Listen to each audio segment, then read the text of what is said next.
Good afternoon to everyone with us gathered here in Aula Magna of the Pontifical University of St. Thomas Aquinas, as well as the online audience behind the screens. On behalf of St. John Paul II Institute of Culture, I am delighted to welcome you all to today's conference. Among our guests, I would like especially kindly greet Her Excellency Giulietta Annabella Masciuca, the ambassador of El Salvador to the Holy See, who has joined us. The focus of our conference is faith and reason in the light of the thought of John Paul II, which is also the leading theme of the St. John Paul II Days at the Pontifical Universities of Rome, organized for the first time this year. Among us is the initiator of this important event, the Reverend Mnsgr Dr. Paweł Ptasznik, whom I cordially greet. Father Ptasznik is the rector of St. Stanislaus Church in Rome and the head of the Polish chaplaincy in Rome. He is also president of the John Paul II Vatican Foundation. Earlier, during his years of service in the Vatican Secretariat of State, he was one of the John Paul II closest collaborator, taking part alongside the Pope in numerous meetings, visits, and pilgrimages, and working with him on many papal speeches and publications. I would like to kindly ask Monsignor Paweł Ptasznik to officially open the St. John Paul II Days at the Pontifical Universities of Rome.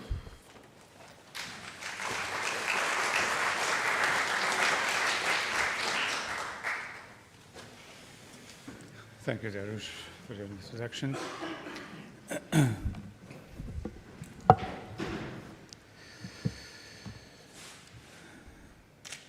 Distinguished professors and guests, reverend clergy and religious, honored participants, and dear students.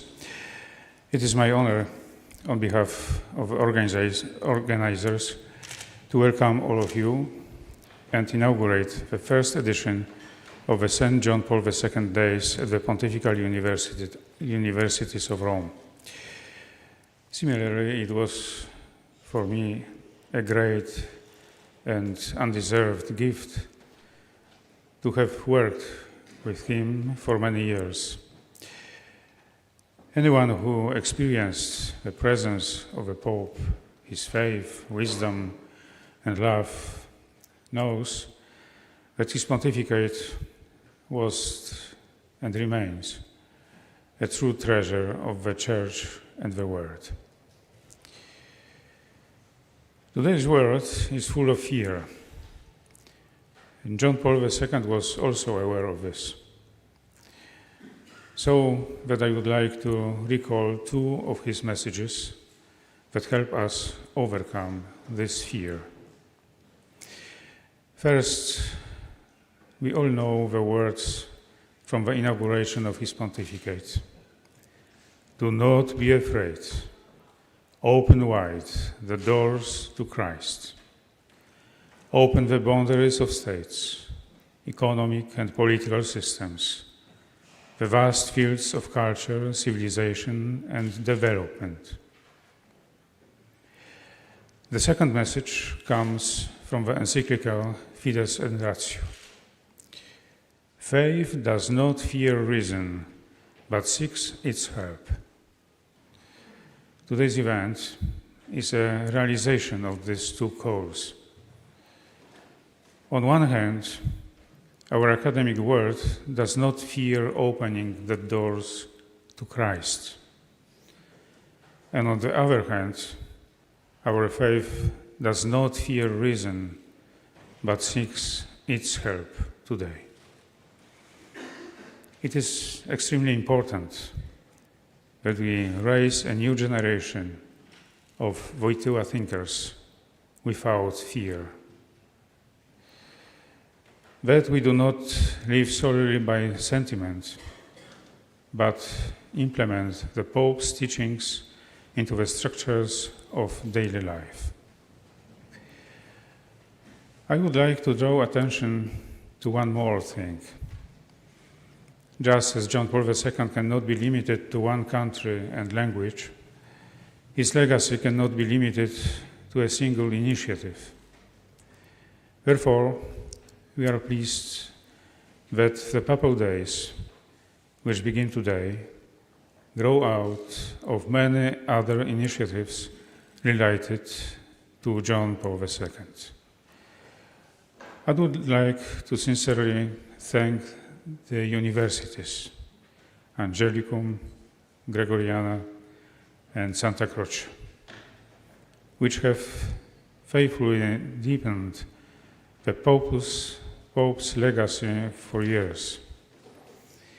In particular, I thank the Angelicum University, not only for opening its doors to the John Paul II Institute of Culture, for GP2 studies, for GP2 lectures, but above all, for its fidelity to Christian doctrine, for the depth of scientific reflection, and for the spiritual formation of students.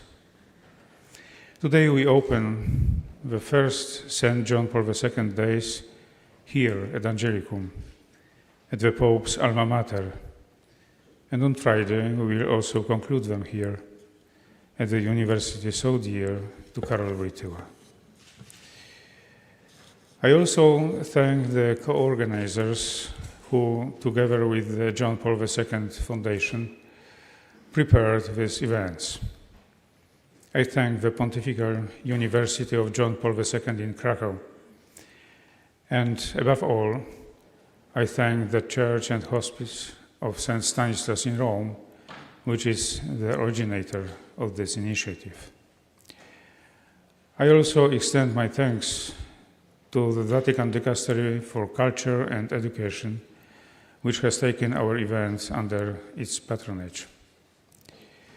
Finally, I wish each of us the same thing that St. John Paul II himself would wish for us, that by focusing on his teachings, we don't stop at his person alone, but go further to Christ. That we conduct the dialogue of faith with reason, not only in universities, but every day, in our hearts, in our decisions, in our daily choices, and in relationships. And finally, that above all, we value the dialogue with God in prayer and the dialogue with our neighbors despite differences. May St. John Paul II, Pontifex Maximus, the builder of bridges, inspire us so that in a divided world we too may be true bridges, that we unite faith with reason, God with man, the Church with culture, and ourselves with our neighbors.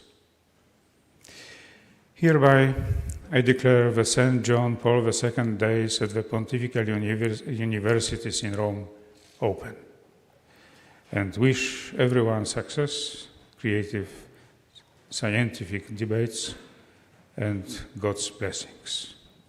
Thank you for your attention.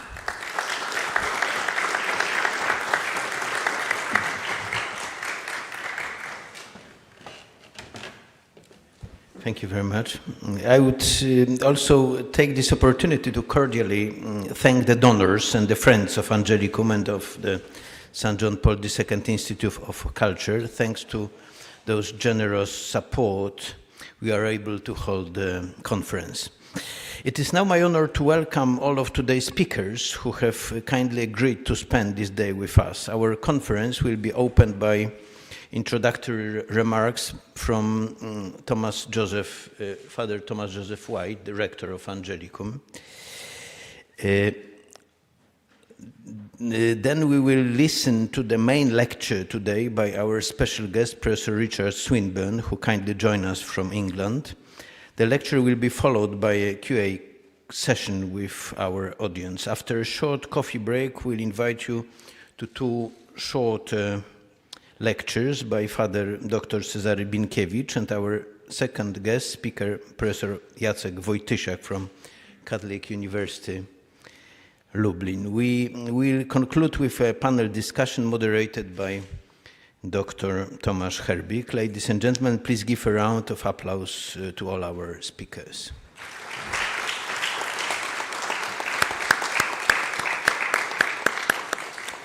Now please let me invite to the floor Father Professor Tomasz Joseph White, Rector Magnificus of the Pontifical University of St. Thomas Aquinas in Rome and Professor at the Angelicum's Faculty of Theology, who will offer the opening remarks introducing us to the reflection ahead of us. Thomas, the floor is yours.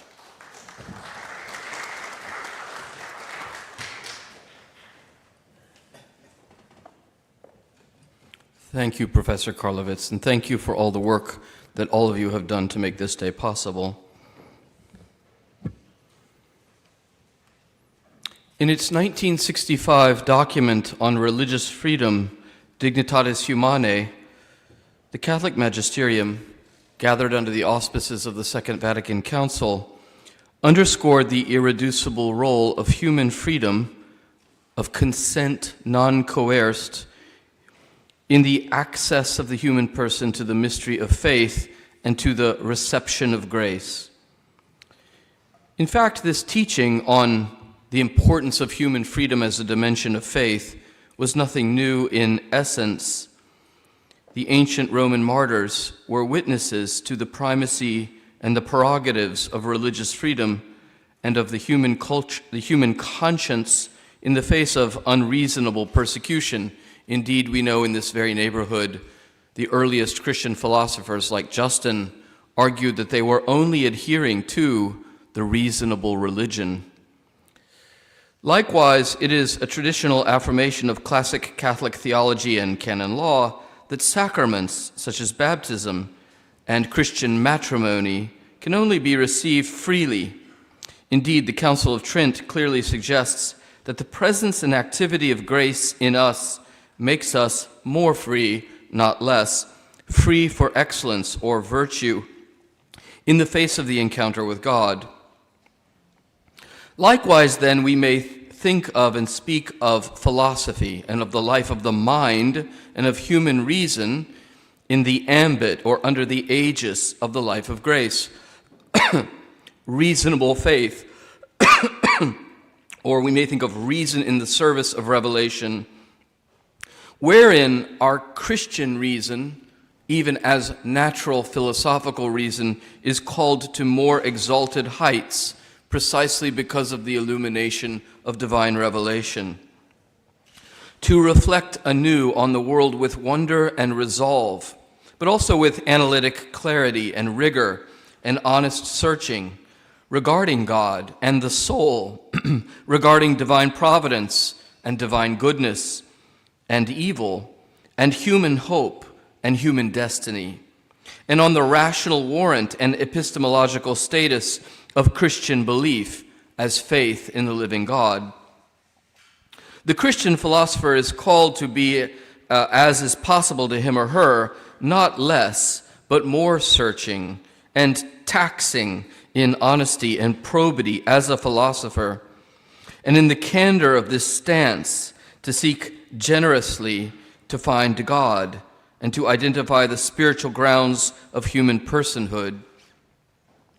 Christians must especially cultivate a culture of philosophical truthfulness, matched also by our true culture of investigation, you might say, of rational vulnerability to argument. Today we honor the example and legacy of Pope St. John Paul II, an alumnus of our university famously, and who spoke to us very vividly of this vocation of philosophy within the Catholic Church and within human culture in general, especially in the famous encyclical from, I believe, 1999, Faith and Reason, Fides et Ratio. And in this context, it's an honor for us to welcome Professor Richard Swinburne, Emeritus Professor of the University of Oxford.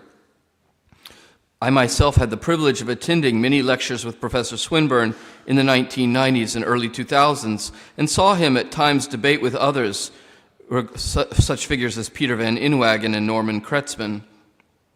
Professor Swinburne has been a central protagonist, leader, and pioneer in the recent rebirth of the philosophy of religion in analytic philosophical circles. And along with younger peers such as Alvin Plantinga and Eleanor Stump, he has significantly contributed to the rebirth of a confident and rigorous form of public philosophical university argumentation in regard to the rationality of belief in God and belief in Christianity. For those of you who are younger in the room, Professor Swinburne started publishing a series of monographs in the late 70s through the 80s and 90s, books like Faith and Reason, Atonement and Responsibility, The Existence of God, The Coherence of Theism, Revelation from Metaphor to Analogy. And these volumes were incredibly potent in galvanizing the rebirth of the discipline of philosophy of religion in English-speaking philosophical circles. His achievements have inspired thousands of academics, and his books have served as models of clarity. They are characterized by argumentative probity, intellectual responsibility, and generosity to others. We're grateful for his presence here today, and we thank him for his willingness to be present.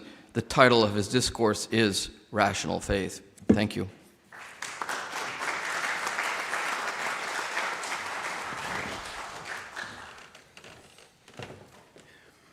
Thank you very much, Father Rector. Now let me kindly welcome our special guest and keynote speaker, Professor Richard Swinburne. Professor Swinburne is a philosopher and a Christian apologist, recognized worldwide for his work in the fields of philosophy of religion, metaphysics, epistemology, and philosophy of mind. He is Emeritus Professor of the University of Oxford. His many books include the famous trilogy on the philosophy of theism under the titles, first, The Coherence of Theism, second, The Existence of God, and third, The Faith and Reason. The central work, The Existence of God, published in 1979, sought to re-establish natural theology by providing probabilistic arguments from the general features of the world to the existence of God. After taking the position in Nolloth, professor of the philosophy of Christian religion at the University of Oxford in 1985, Professor Swinburne's work was focused on the meaning and justification of the doctrines which distinguish Christianity from other religions, and his work so published from form in 4 books: Responsibility and Atonement, Revelation, The Christian God and Providence, and the Problem of Evil. His most recent book is Could a Good God Permit So Much Suffering?, published this year, a debate book co-written by James Sterba. Today, Professor Swinburne will give us a lecture on rational faith. Professor Swinburne, the floor is yours.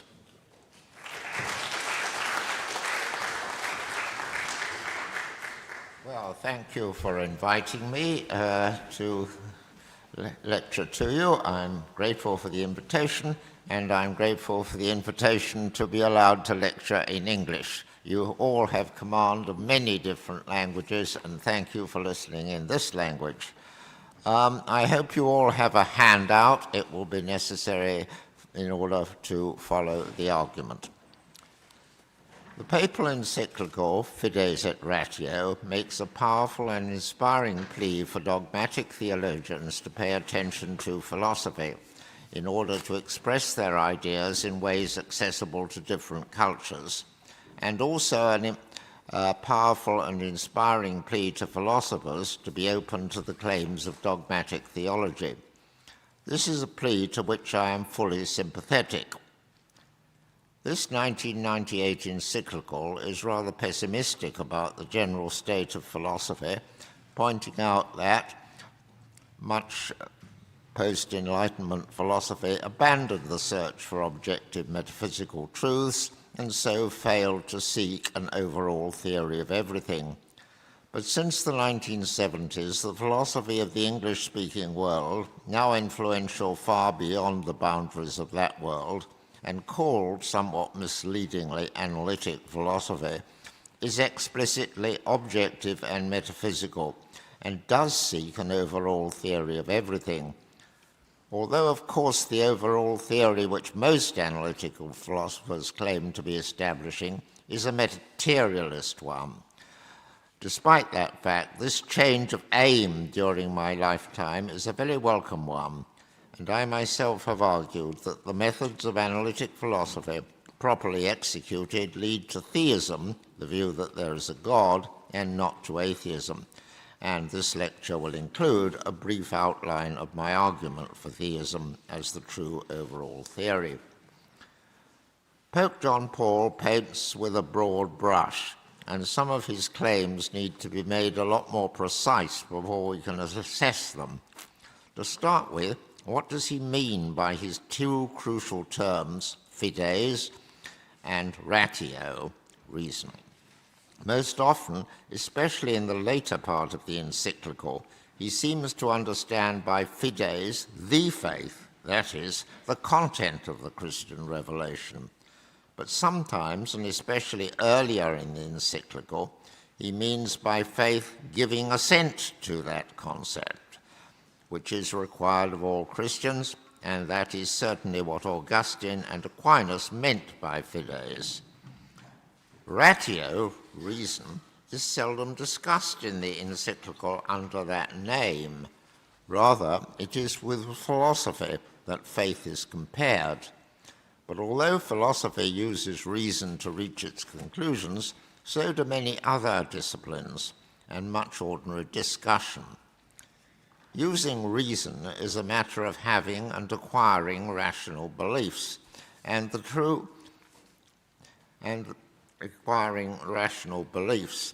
And the issue normally discussed under the heading of faith and reason is the issue of whether making the act of faith gives you a rational belief and whether it matters whether or not it does.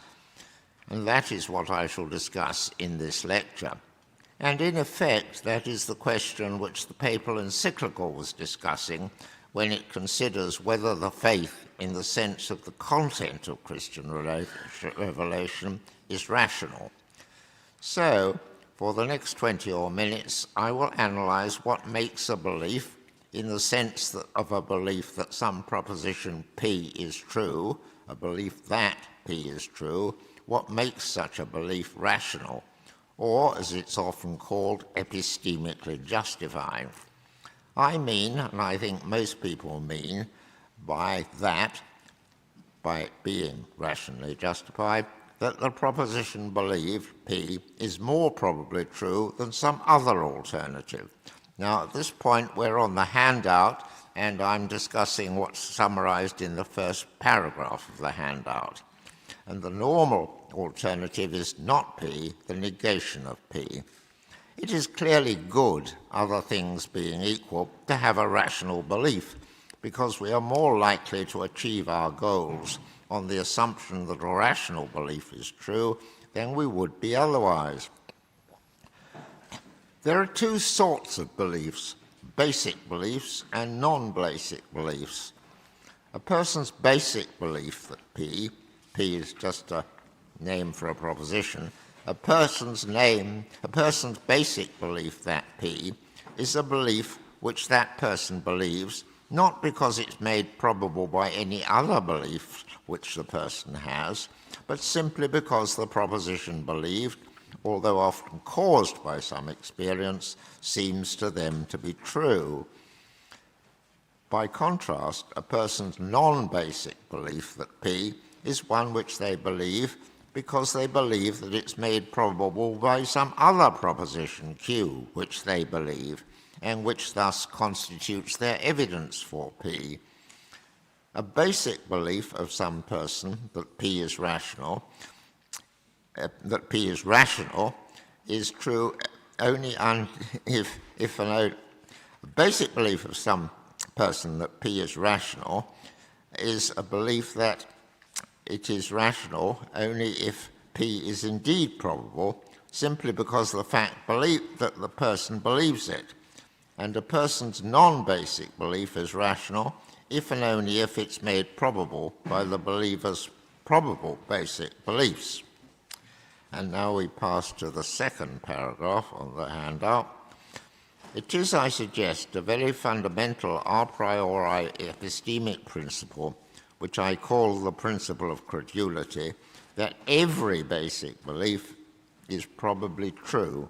That is, it's more probable than not that the proposition believed is true, more probably true in the absence of counter-evidence in the form of other basic beliefs of that believer, which make it probable that they are mistaken.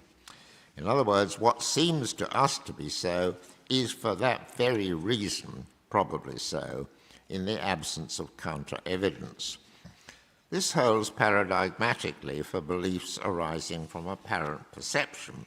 If it seems to me that I am seeing a desk in front of me, that is, I find myself believing that I am seeing a desk, then, in the absence of counter-evidence, probably there is a desk in front of me. Of course, in the case of most perceptions, I have sensations, patterns of colour in my visual field, which I believe to be caused by the object apparently perceived, that is, the desk. But that I am perceiving that object is not an inference from those sensations. It is a datum which comes with the sensations, providing their interpretation. Likewise, if it seems to me that I remember going to London yesterday, or it seems to me that all men are mortal and Socrates is a man entails Socrates is mortal, then probably, in the absence of counter-evidence, these things are so. And the stronger our basic belief that some proposition is true, the greater the probability that it is true. If we cannot start our epistemic journey from our basic beliefs, we cannot start it at all, and total skepticism would follow. And now on to the third paragraph. But even with our memories of our own past experiences, we would have very little knowledge of the world unless we rely on what other people tell us. And so I suggest that it is a second fundamental a priori epistemic principle that what other people tell us that they are experiencing or remember having experienced or remember as facts, they probably do or did experience or probably are facts, again in the absence of counter-evidence. And the more witnesses, and witnesses purported to be reliable, who have said that they saw something happen or know that it did happen, the more probable it is that it did happen. I call this principle the principle of testimony. Almost all that we believe we know about science or history or geography depends on what it seems to us that others have told us, and so often they tell us what they do because others have told it to them. As John Paul expresses it, in his own words, in believing we entrust ourselves to the knowledge acquired by other people, close quote. If we cannot trust the testimony of others, and that normally involves trusting our memories that someone did tell us so-and-so, even if we cannot remember who that person was, unless we can trust the testimony of others, our knowledge of the world would be very limited indeed. Beliefs acquired from both these sources, our own experience or the testimony of others, are only probably true in the absence of counter-evidence, that is, stronger evidence from similar sources to the effect that those beliefs are probably false. If some teacher tells you that Julius Caesar was the first Roman emperor, but other teachers and other books tell you that Augustus was the first Roman emperor, it's probable that your first source of information was incorrect. If I have a basic belief that I saw my friend on the other side of the road, but several people tell me that he was somewhere else at the time, then, unless my basic belief is very strong, it becomes probable that I have made a mistake.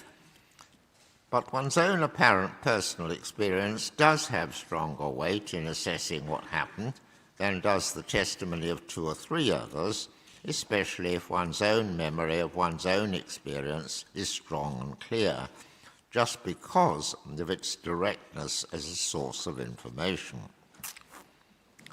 Science relies on the applicability of these principles to determine what constitutes evidence for their theories. A scientist takes their observations, experiences, and calculations as probably correct, and the probability will be greater if they've looked carefully at the experimental results and checked the calculations.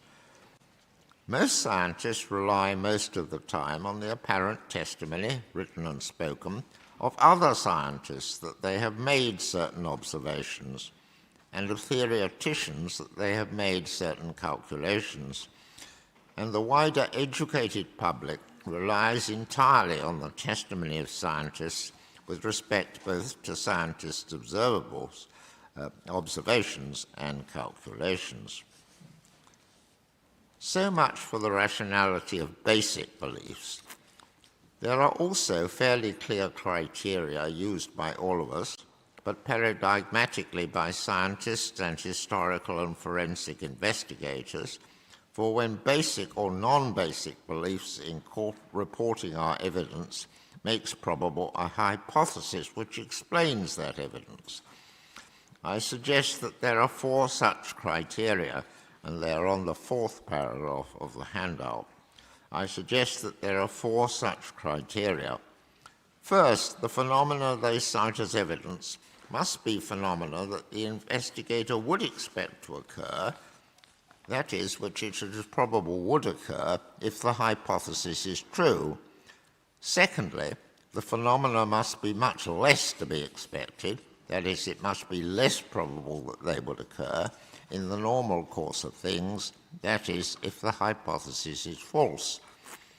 But we could always invent to explain any phenomena whatsoever, innumerable, and indeed an infinite number of different hypotheses, postulating many new entities with complicated properties which would satisfy the first 2 criteria. The crucial 3rd criterion is that the hypothesis must be simple, in the sense that it postulates few entities, that's few substances, few kinds of entity, few properties, few kinds of properties, the properties being observable or easily defined in terms of observable properties, and mathematically simple relations between the instantiation of these properties. It doesn't matter if you don't understand all of those terms at the moment, nothing very much will turn on it until we come to examples.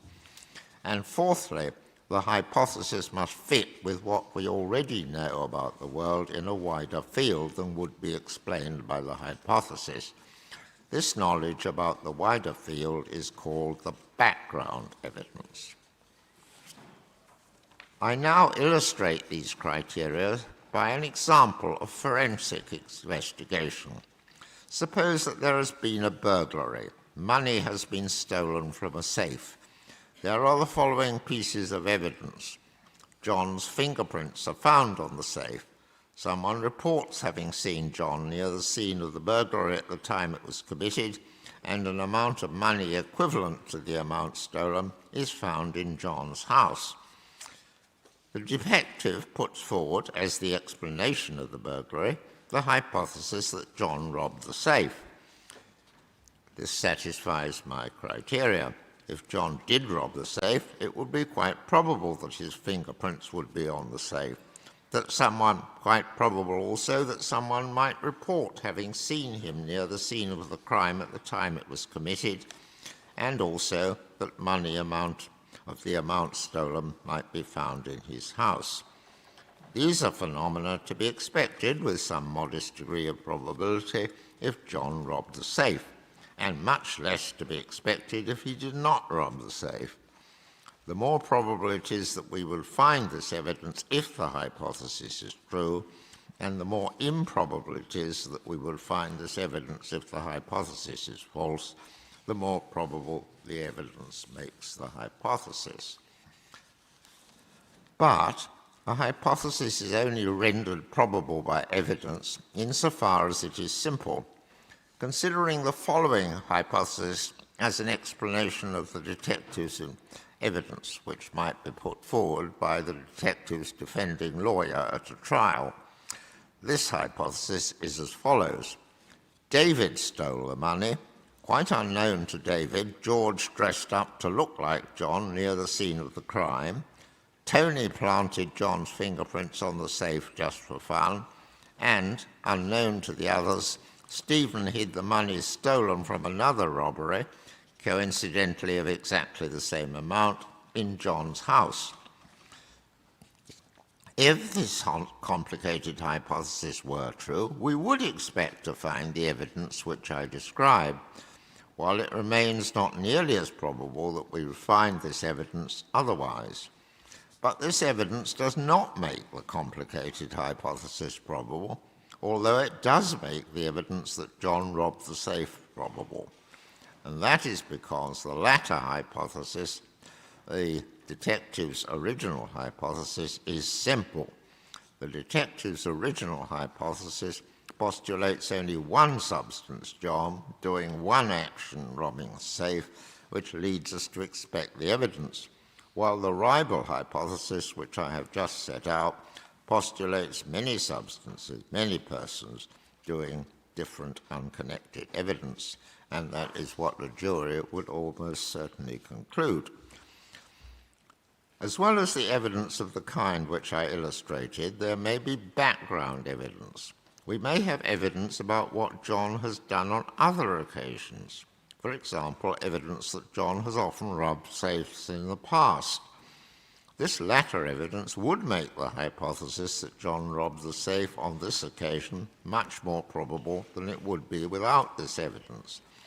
Conversely, evidence that John has lived a crime-free life in the past would make it much less probable that he robbed the safe on this occasion. Scientists use this pattern of argument to argue for the probable truth of hypotheses about how observable objects behave, claiming that the most probable hypothesis consists of the simplest set of natural laws which, together with initial conditions, lead us to expect the observed phenomena, when there is no other reason to expect these phenomena. But note what physical laws are. Physical laws, such as Newton's laws, are just statements about the powers and tendencies of individual substances. So, to say that, for example, Newton's law of gravity is a law of nature, is just to say that all of the innumerable physical objects in the universe have the power to attract each other in accordance with that law, and also the liability to exercise that power on any physical object anywhere. So the simplicity of what is postulated, the laws of nature, Newton's laws, so the simplicity of Newton's laws consists in the simplicity of the power and liability, both properties, of each individual object. And these depend, according to Newton's fourth law, these depend on the masses, m and m dash, and the distance apart r of the objects, which are both observable properties, and the law relates them by a mathematically very simple formula. F, the force, equals mm dash over r squared. The more we are dealing with a hypothesis which purports to explain a vast range of phenomena, the more the second criterion tends to have less application. When Newton's theory of gravitation was formulated in 1687, it did not have to fit with any other physical theory, because in 1687 there was no other established physical theory. There was, for example, no theory of electromagnetism. Today, quantum theory does not need to fit with any other physical explanation theory because it purports to provide part of the explanation of all physical phenomena. For the last 200 years, the most important theories in the physical sciences have been ones which involve postulating unobservable entities as causes of the phenomena, postulating molecules, forms of atoms, and atoms as composed of protons and electrons and protons as themselves being formed of quarks. The criteria for judging such theories about fundamental particles, unobservable, to be probably true, are just the same as those for judging Newton's theory, originally concerned only with observable phenomena. That is, the criteria that they postulate the simplest theory, which makes probable the observable phenomena, and would not be probable if that theory is false. Since laws are statements about the powers and liabilities of individual entities, physical cosmology postulates innumerable entities which have exactly the same powers and liabilities. Now, at last, given these criteria for rational belief, we can apply them to considering whether belief in God defined as an essentially eternal, omnipotent being, is the cause of all other phenomena. Now, some fortunate humans may have had an apparent deep awareness of the presence of God, and that, by my principle of credulity, has the consequence that their belief is a rational belief in the absence of counter-evidence. Very many humans learn that there is such a being as God by what their parents and teachers tell them, and so, by my principle of testimony, for them also, belief that there is such a being is a rational belief in the absence of counter-evidence. And in many a medieval village, the inhabitants were, for that reason, very well justified in holding such a belief, since the wisest man in the village, being the priest, told them that it was true. But in the modern world, most people are aware of counter-evidence to any apparent experience of God or testimony to his existence.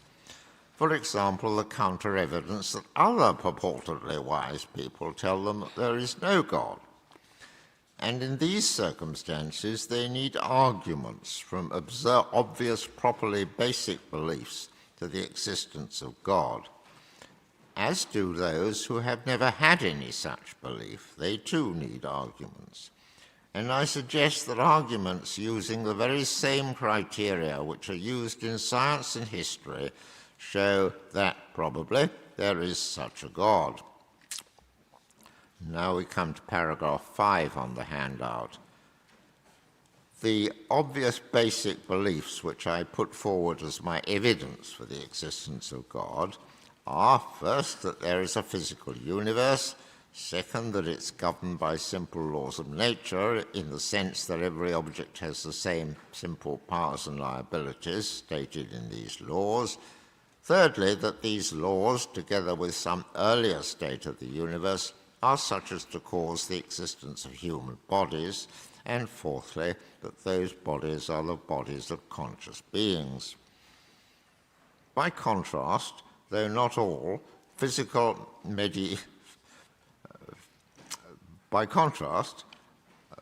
Western medieval and modern philosophy, not all of it, but much of it, has had among the premises of its arguments for theism various purported metaphysical principles, such as, to take my examples from Aquinas' first and second ways, open quote, anything in the process of change is being changed by something else, close quote, and also, open quote, a series of causes must stop somewhere, close quote. Premises of this kind seem to me considerably less obvious than the ones from which I begin.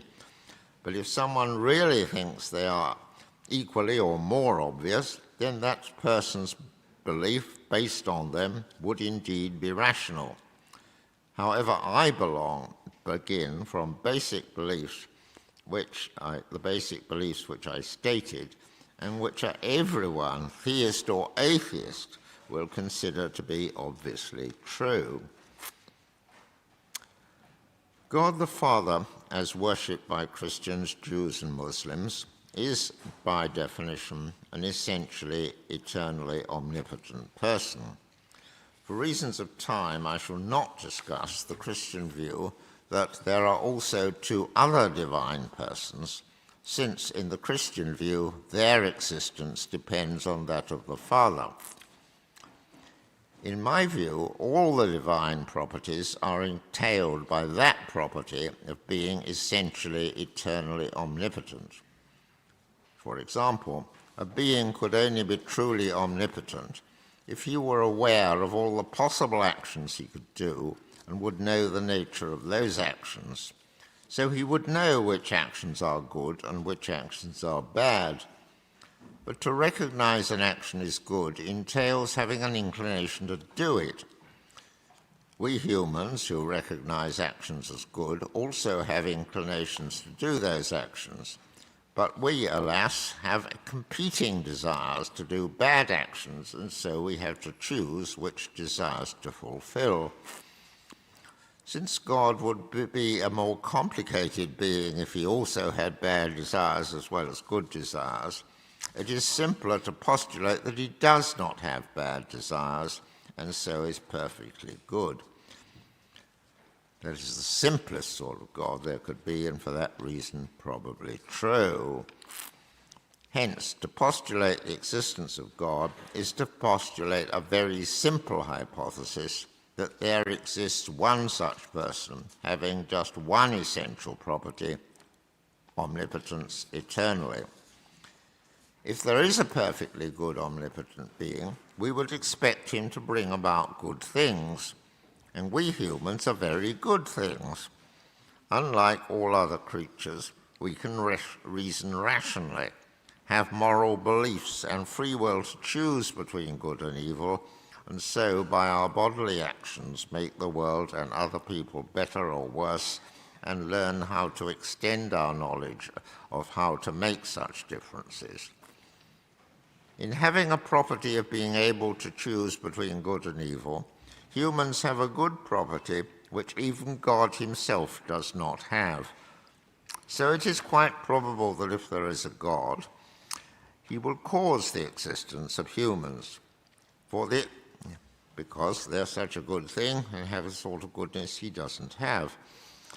For the existence of humans, the four features of the universe which I described as our evidence are clearly necessary. Without a physical universe, there could not be bodies. In order for humans to know how to make differences to each other in the world, there have to be observable regularities to make differences in the way that objects behave, simple enough for humans to understand. Only if they know the effects of fire can they choose whether or not to use it to burn their enemies' crops, or alternatively, whether or not to cook food for themselves. And they will only be able to have the good of being able to improve their knowledge of how to make changes to the world, or not to bother to do so, if the regularities have simple underlying laws, such as the laws discovered by physical scientists, have simple underlying laws for them to discover and to utilize. Humans will only have bodies if the laws were such as, together with some initial state of the universe, will cause the existence of human bodies. And humans will only be able to make the choices they do if they were conscious beings. So, if there is a God, probably creatures with these features will occur somewhere in the universe. So note where we are. I have tried to suggest that God is a very, very simple, as postulated, as an essentially omnipotent being, a very, very simple being. That's hence my third criterion. I've now suggested that if that hypothesis were true, we would expect us to exist. It would be probable that we would exist. But unless there is a God or some more complicated universe-generating machine, there is not the slightest reason to expect creatures with these features. Unless there is a God, there is not the slightest reason for expecting there would be a physical universe at all. Even if there is such a universe, there is not the slightest reason to suppose that it would be governed by simple laws of nature. For, as I have mentioned above, laws are simply statements about the powers and liabilities of individual objects. So the simplicity of laws of nature consists in the fact that innumerable objects in the world behave in exactly the same way. Every atom in the universe attracts every other atom in accordance with Newton's law of gravity. And even if there were simple laws, there is not the slightest reason to suppose that they would lead to the evolution of human bodies. Not the slightest reason to suppose, unless there is a God, that they would lead to the evolution of human bodies. The four kinds of force described by laws are gravity, electromagnetism, the strong force, and the weak force, these forces being constrained by the requirements of quantum theory. Without any one of these forces, human bodies could not exist. Even if they did exist, recent scientific work has drawn our attention to the fact that all these forces and the density and strength of the Big Bang at the beginning of the known universe are fine-tuned for the evolution of human bodies. The matter energy at the time of the Big Bang had to have a certain density and a certain velocity of recession. Increase or decrease in these respects by 1 part in a million would have had the effect that the universe was not life-evolving. Similarly, the constants in laws of nature needed to lie within similar extremely narrow limits if intelligent life was to be formed. It is therefore most unlikely that laws and initial conditions should by chance have had a life-producing character. But God is able to give matter and laws this character, and he has, I have argued, reason for doing so, the goodness of humans. And finally, of course, there have to be a large number of additional laws beyond those laws governing merely physical objects, which cause the existence of human consciousness. And modern science gives not the slightest reason to suppose there would be such laws. It does not need to, so theism does not need to satisfy the fourth criterion, because being even wider in its explanatory scope than quantum theory, there is nothing which lies outside its explanatory scope. It purports to explain everything, hence we need not take into account wider knowledge. For these reasons, it satisfies very, very well the criteria which I have put forward for believing that there will be a God of the kind I described. Now we're on to paragraph 6 on the handout. But a rational belief must be based on the total available evidence. And there is one obvious kind of evidence of which I have not taken account, the existence of human sin and suffering. We need to explain why a perfectly good God would allow some of the awful sins and suffering evident on earth. And that means we need a plausible theodicy, that is, a justification of why a God would allow this. I believe that there is a good theodicy, but for reasons of time I cannot discuss that now. But given the existence of a plausible theodicy, belief in God is a highly rational belief.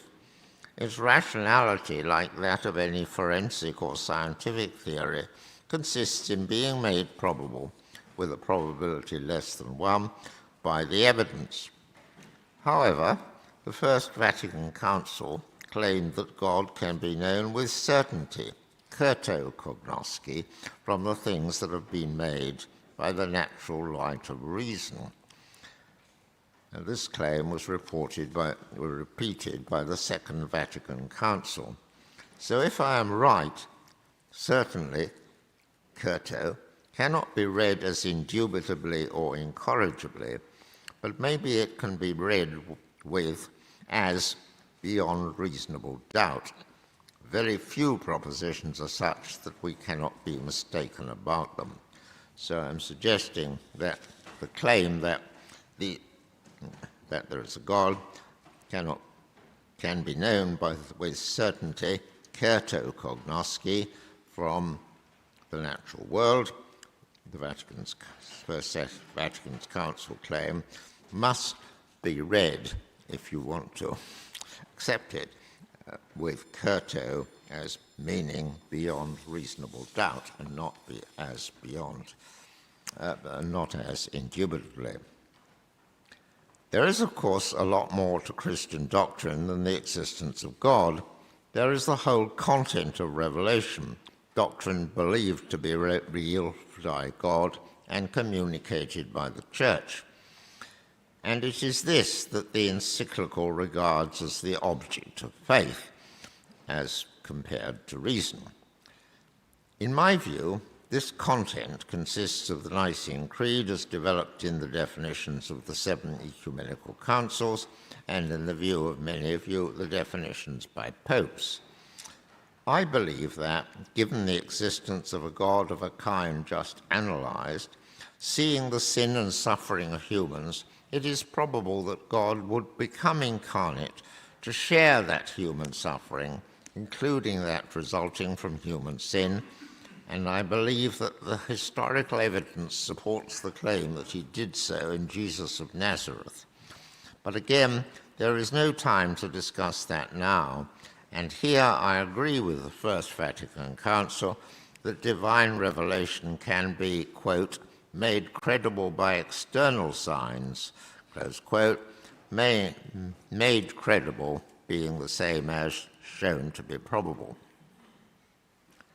However, not everyone will be convinced by my positive arguments or those of anyone else for the existence of God and for the content of revelation. And that leads to the issue of what sort of faith in God or in the articles of a creed is the saving faith which the Church should rightly expect of its members. As far as I know, there has never been any clear and precise definition of faith by any council or pope. But what is generally agreed is that faith is a kind of belief and that it is voluntary. That is, humans can choose whether or not to exercise it. There are 2 sorts of belief, normally distinguished in English as belief that and belief in. What I have been discussing so far is belief that, an attitude to some proposition which this attitude to some proposition of the kind I've been discussing. Such belief is necessarily involuntary. It is not something that at any given time we can choose to have or not have, but it is something we find ourselves having. And here we're on paragraph 7 on the handout. For if believing that some proposition P were the result of an intentional action, something we chose to do, then we would know that it was up to us, that it depended on our choice whether or not we would believe it. But then we would know that we need have no reason to believe that our belief was in any way sensitive to whether or not it was true. And in that case, we couldn't really believe it. If we really thought it was up to us whether we believed something, we would know that it didn't depend on whether the evidence supported it or not. And if we thought that, then we couldn't really believe it. We can, of course, pursue further investigation into the truth of a proposition, and that may lead us to form a contrary belief. But at any particular time, beliefs that are involuntary. For that reason, I disagree with Aquinas, who claims that, open quote, the mind of one believing settles upon the one side of the question, not in virtue of his reason, but in virtue of his will, close quote. However, Aquinas distinguished between, open quote, unformed faith and, open quote, formed faith. Formed faith is faith formed by love, caritas, that is, when it is moved to love. It is faith which is put to its proper purpose and so directed to doing those actions which love for God involves. Worship of God, feeding the starving, and so on. It is, Aquinas claimed, only formed faith which is a virtue, and an act of such faith, open quote, requires an exercise of both will and mind. That is the kind of faith which is necessary for salvation. And since whether we use such faith in the right way is up to us, it is voluntary. However, it is a Christian belief that we can only do acts of love if this is made possible by the grace of God. And so inevitably, to try to do such actions involves relying on God and so having belief in God. Belief in, unlike belief that, is a matter of acting on an assumption. Believing in God, who is omnipotent and perfectly good and has done the actions ascribed to him by the content of revelation, consists in acting on the assumption that there is such a God on whom we can rely in helping us to do good. There are different criteria for belief in being rational, since it's a voluntary action, from the criteria for believing that, which I've been discussing at the beginning of the lecture, which is a passive thing, being rational. Belief in is rational if it's more probable than not that doing actions involved in living in that way will be living a better life than not living in that way. Living your life in a certain way, designed to achieve a certain goal, will sometimes be good, even if unknown to you, circumstances outside your control have already determined that you will not achieve the goal. A particular case of this is where it is moderately probable that you do not have a certain obligation, but somewhat more probable it's moderately probable that you do have a certain obligation, but somewhat more probable that you do not have the obligation.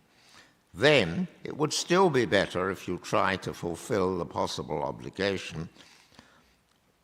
Suppose that in the course of a conversation with a dying friend, I promised to him to do some difficult task, but my memory is unclear about whether I made a particular promise to do a very demanding task.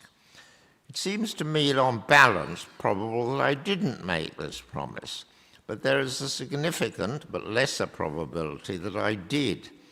Nevertheless, my life would be better if I tried to fulfill this possible promise, even if in fact I did not make the promise. Analogously, if you are in a situation where there is a significant probability that there is a God, but it is somewhat more probable than not that there is no God, your situation is like that of the life which you have been. Your situation is that the life which you have been given is either an enormously great gift from an all-good benefactor or a causeless chance. If you assume the latter, you risk not fulfilling an all-important obligation to an all-good benefactor by not expressing gratitude to him and trying to live the kind of life which he would want you to live. And your life would be, for that reason, not as good as a life in which you do express gratitude to him and try to live the life which he would want you to live, even if, in fact, there is no such benefactor. This is especially the case if the God is probably the Christian God rather than some other God, because in that case, the kind of life which the Christian God, if he exists, would want you to live is, for the most part, a very good life, independently of whether or not God wished you to live such a life. Much of the life which Jesus told us to live is the sort of life which God wishes us to live. Much of the life which Jesus told us to live is the sort of life which God wishes us to live, and this consists in doing actions which, but for God's wish, would be supererogatorily good, such as showing hospitality, visiting prisoners, and feeding the hungry, see Matthew 5:25. Making such actions a significant part of your life would be a very good life to lead, even if there is no God. But doing the actions which God would wish you to do would also include praying and worshipping, which will be good only if there is a God.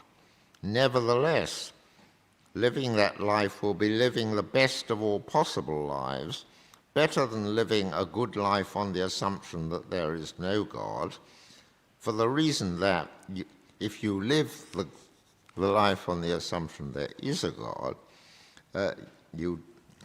if you live the life on the assumption that there is no God, you risk the serious possibility of failing to perform an all-important obligation. Whereas if you live your life on the assumption there is such a God, you do not run that terrible risk. Another reason why your life would be the better if lived on the assumption that there is a God is that it will be easier to do the actions which are good anyway, if you assume that your doing them will please God and that he will help you to do them. And if you make a mess of your life, there will be someone who, if you ask him, will forgive you for doing that. Without God, although many particular acts of wrongdoing can be forgiven by the humans wronged, no other human can forgive you for the harm that you have done to yourself by living a bad life. But if there is a God, you can receive forgiveness for that. And of course, most religions, including Christianity, offer the prospect of heaven after this earthly life, especially to those who have lived it in the way that God would have wanted us to live. A life on earth is much better if it is a life that offers the prospect of heaven. So, to live on the assumption that there is a God entails living the best possible life, since it is moderately probable that there is such a God and that it will have this ultimate end, heaven. It follows that a firm conviction that there is a God and the claims of revelation are true are not necessary for it to be rational. Firm conviction that these things are so is not necessary for it to be rational for us to believe in God and so to have the saving faith which Christianity promises to its followers. However, some theistic religions, such as Christianity and Islam, might seem to be equally worth living on the assumption that they are true. In that case, the rational belief in is to believe that the one which is most probably true, even if it's not more probably true than not. And I believe, though of course there is no time to argue for that here, that it can easily be shown that even if the Christian revelation is not overall probable, in the sense of more probable than not, it is far more probable than the claim of any other religion. It is, for example, far more probable that the Christian revelation is true than that the claims of the Quran are true, because, in my view, the evidence for the resurrection of Jesus, and so for God's signature on his teaching, is significantly greater than any evidence that God dictated the Quran to Muhammad.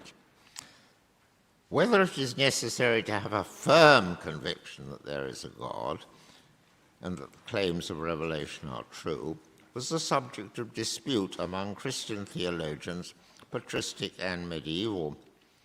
Clement of Alexandria held the view that firm conviction was necessary. Firm conviction was necessary for faith. By contrast, Cyril of Jerusalem made the point that seafarers, open quote, who commit themselves to hopes that are not certainty, and of course in the ancient world people going to sea were committing themselves to hopes that are not certainties, was an example of faith. And he also compared faith to getting married. You don't know what you're in for, but you act on the assumption that it's such a good thing that it's worth taking the risk. In the early Middle Ages, Abelard described faith as an estimate of things, not apparent, and he regarded hope as a species of faith differing from other kinds of faith by being concerned with good things and with the future. By contrast, Bernard of Clairvaux, in explicit opposition to Abelard, claimed that faith was no, open quote, estimate, but a certainty. Hugh of St. Victor, however, describes believers as those who, open quote, approve one view as opposed to the alternative view, so long as to assume what they assert. My conclusion, then, is that nothing like certainty is necessary for Christian faith, and exercising faith is still possible and indeed rational, even if the evidence is slightly against the truth of the belief that there is a God or that he has revealed himself in Christ. Although, of course, I hold personally that the evidence is not against these things. Since God would surely welcome such doubting worshippers who seek to live the best life possible by believing in the Christian God, even at the risk of some of that life having no point, I suggest that the Church ought to welcome these doubters also. However, it is better if our faith is surer than that, and it may well become so if we practice it. So, with apologies for overrunning my time, that is my view.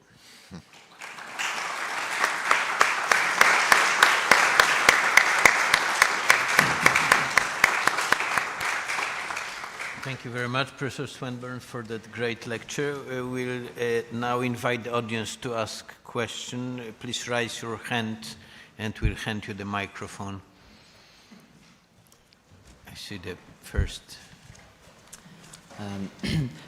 Thank you very much, Professor. I want to comment on the third of the criteria for when beliefs reporting evidence make an hypothesis probable. So, I want to say that it is a mistake to go from the methodological tool of seeking a simplest explanation in positing the divine unity. Rather, I think that it is a prior thing which grounds this very methodological point, which immediately proves the divine unity, which is why seek something like Occam's razor? Why use something like why seek the fewest explanations?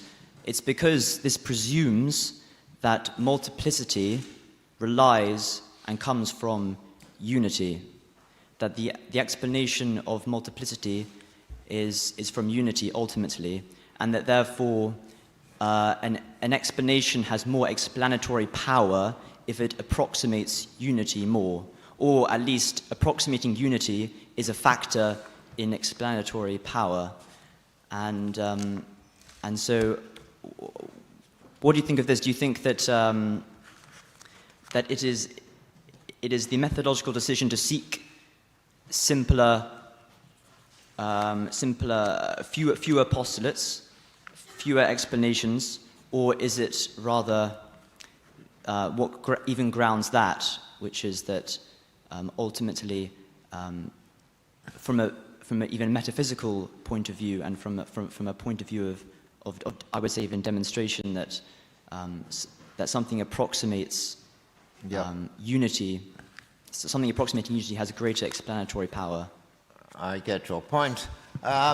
Yes, but multiplicity to postulate that to prefer the simpler to prefer the simpler beginning of things to one entity rather than many just is one facet of simplicity. But it's not the only facet of simplicity. For example, there's mathematical simplicity, the simplicity of the equations governing Newton's laws, to the complexity of large numbers of alternative explanations which would give exactly the same phenomenal predictions. And that's nothing to do with multiplicity, simply one rather than many entities. To postulate one rather than many entities is certainly one postulate of one facet, as I call it, of my principle of simplicity. But if you listen very carefully to what I said, and there's no reason why you should, because I made the point in one very quick sentence, there are several facets of simplicity. One is to postulate few entities rather than many, and that was your point, but also to postulate few kinds of entities, few kinds of properties, few properties rather than many, also to postulate that those properties were of the kind that can easily be connected to observation, and also to mathematical simplicity. So there's more to the criterion of simplicity than mere preference for one rather than many.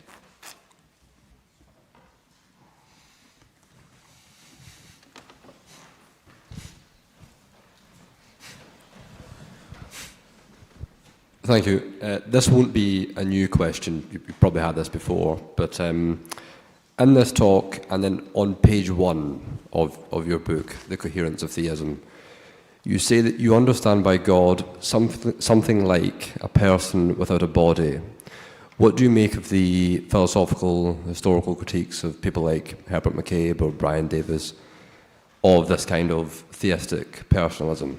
In other words, how do you avoid the accusation of monotheistic polytheism?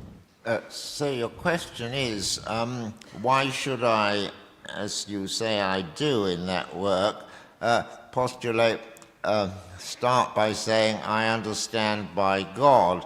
I think you are quoting from the second edition, is that right, of the Coherence of Theism, the one published in 2016, is that right? Perhaps. Yes, I mean there are differences between different editions. Yeah, I'm not sure which edition I have. But well, all I was doing there is to say that what I'm investigating in this book is what is generally meant. I say that there are various ways in which people have understood God, and I was just saying as a general workup, as it were, that these are sort of the necessary conditions for when people talk about God. But that was only a preliminary softening up of explaining what the content of the book was, and why I choose the definition, for example, that I have used today as an essentially or everlasting omnipotent being, is because I approach the problem in the second edition of the existence of God not to examining what reason we would have to believing in God as defined in a certain way, but what is the simplest explanation of the universe. And in that second book, I work up to the simplest explanation of the universe is to postulate what I said today, that is, that it is the cause of the universe is an essentially everlasting omnipotent being. So I, in my subsequent work, I don't approach it by saying, well, we consider this to be what we mean by God. Now, is it simple, etc.? Because I don't think that's quite the most helpful way. The most cogent way is to ask the question, well, how can we explain the universe? it's that explanation that happens to be the one produced by theists of a Christian approach. So that is the way I'm ultimately proceeding. But in the second edition of the Coherence of Theism, I was just sketching the territory, as it were. I was just saying it's what many people believe. I think that's the sort of thing. I said it's generally accepted or something. But that was only a softening up to the way in which I subsequently approached the question.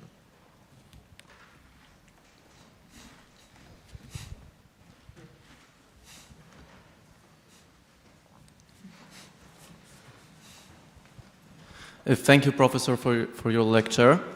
So in the end, you said something which sounds similar to Pascal's wager for me. So you said something that there is a risk that by not living the kind of life that God would wish us to live, we might fail to fulfill an obligation. Yeah. And on the other hand, in your essay, A Theodicy of Heaven and Hell, you say, and I'm citing, a man who sought the happiness of heaven for its own sake could not find it while that was his goal, for it is the happiness which comes from doing certain actions for their own sake. The happiness of heaven is a happiness which comes to those who are not seeking it. And I just want to ask how you put together these 2 points of view. Could you quote to me exactly what I said in that second article? So you said it in the end of the article. It's an article from the existence and the nature of God. I think it's 90s, something like this. No, you quote an article about heaven. Yeah, about hell and heaven, exactly. Could you quote it again, please? Yeah, sure. A man who sought the happiness of heaven for its own sake could not find it while that was his goal, for it is the happiness which comes from doing certain actions for their own sake. The happiness of heaven is a happiness which comes to those who are not seeking it.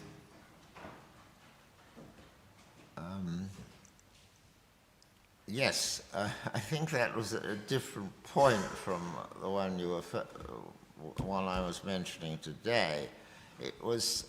That article was an article about why we should want heaven, why we should want what it offers. What's so good about heaven? And one of the things that's so good about heaven is that it's for people, why they should desire it. It's for people who want to do the good for its own sake, not because they want to get to heaven.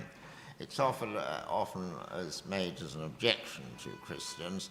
Oh, well, they're only Christians because they want to go to heaven. And they're doing good because they know they'll get rewarded in heaven. But that's not the sort of heaven that we are designed for. We are designed to want to go to heaven because the things that are good for their own sake we want to do, and God wants us to enjoy the things we want to do for our own sake, and that's why he takes us to heaven. It's an answer to the question of why God should take people to heaven. And the answer, should be put it in a crude form given by atheists, is it's a reward for suffering on earth. It's a reward for keeping Lent seriously. It's a reward for not murdering people. And if you do these things, God will give you a reward, a big reward. And the reward might be that you never have to keep Lent again. I mean, that's crude, but that's the way the objection is often put. And my point is that is not what the people who try to get to heaven for that reason are not the sort of people that God really wants in heaven, and they may not get there because what God wants in heaven is people who want to do the good because they can see that it's good, whether or not they're rewarded for it. And so in justifying why God should provide heaven for us, it is not because it's a reward for being good on earth, it's because it's the place where people who do the good for their own sake would, and find it difficult to do on earth, would do the good for its own sake when they don't find it difficult. It makes sense of heaven as a subsequent goal for us if it's not a reward for doing things which will get us there, but because it's where we naturally fit, because we are the sort of people who aren't aiming for it for its own sake, but simply because they are trying to be good for its own sake. Does that sort of answer your question? I don't know if that quite got your... You got the point. Yeah, I understand this point of view, but I wanted to ask how you put it together with the kind of point of view you made during today's lecture, which sounds to me a bit like Pascal's wager. So how it fitted with what I was saying. Yeah, today. exactly. How you put it together. Sure.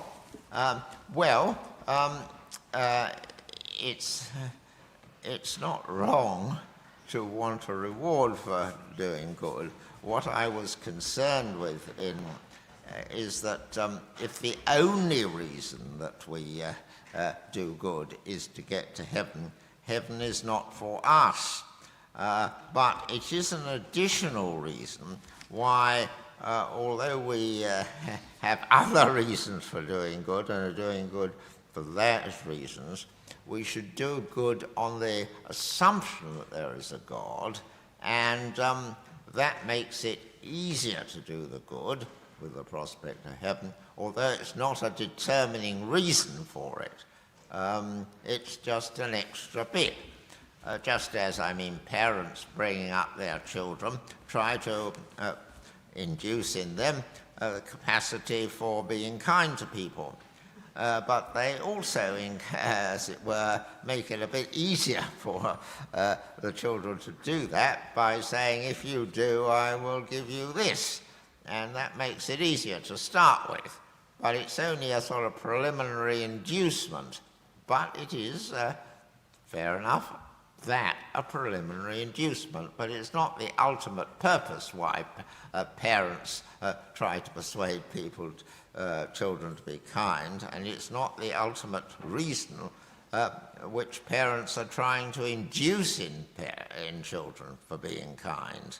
They're not urging the children to be kind because they'll be rewarded. They're just saying you will be rewarded as just a bit extra to make it initially plausible for rather weak-minded children to do the right thing, and God makes it initially plausible for us to do what is otherwise right for that reason. But it's not what God is looking for ultimately, because that in us, in order to make us suited for heaven. Thank you.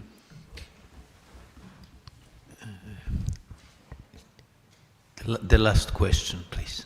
Okay, thank you. Thank you, Professor, for your talk and for your work. I have a twofold question, so feel free to just answer to the first part if it's too late. So it seems that in saying that the rationality of a belief that P depends on probability, we're making rationality a function of natural faith, by which we believe a proposition by trusting its probability. Sorry, I'm not quite following you, and it may be because I'm not hearing you clearly. Could you just make that point? Okay. Is this better slowly now? And more clearly. Is this better? Yes. Okay. So it seems that in saying that the rationality of a belief that P depends on probability, we're making rationality a function of natural faith, by which we believe a proposition by trusting its probability. So if this is the case, and I might be wrong, Are we not bridging the alleged gap between faith and reason by reducing the latter to a function of the former? So this is the first part of my question. And then, just feel free to just answer to that. If you feel inspired to answer the second part of the question, I would like to ask also, what happens if we bring the question to the realm of supernatural faith? Would the rationality of supernatural faith depend on the probability shown by internal probabilities like the analogia fide? Well, wait a minute, let's answer the first question Okay. first. Yeah, I think the believing that is something we have to start from. That is to say, if you believe that there is a God, then it's obviously sensible to act on the assumption that there's a God. But if you believe that definitely, obviously there's no God, it's not sensible to act on the assumption. But if your conclusion on the belief that issue is that slightly more probable than not that there is no God, then I am arguing it's still rational to believe in God. It depends just how probable it is on how probable the belief that is. Right, now go on from there. Well, I wouldn't actually know how to connect this now with supernatural faith. So maybe we'll pause it here and perhaps pick up the conversation another time. Thank you. Well, I was saying that is the... of course, in all these matters, we need a little help from grace. But the question is whether we use that help from grace or not. And I'm arguing that it is rational to accept the help that God's grace provided to believe in him. It is rational to do that because living a good life includes fulfilling what possible serious obligations if it's quite near to being more probable than not that you have them. If you have an obligation, or you think you have an obligation to do some earthly task, and you're not certain whether you do have that obligation, the good life does include doing it just because you risk not doing it. And that is the case, but only if it's on the border or slightly less probable that you have the obligation than that you don't. But if you certainly don't, then it would be silly to act on the obligation that you do. Thank you. Thank you very much. Let me invite you for 20 minutes break, coffee break.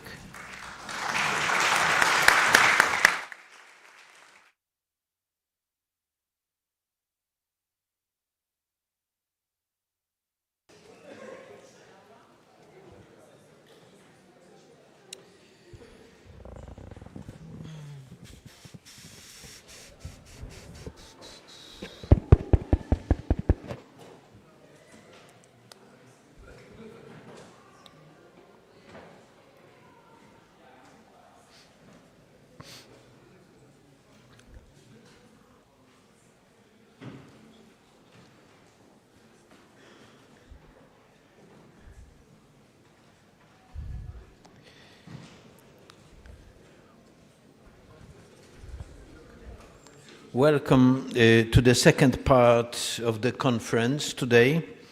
I would like now to introduce Father Dr.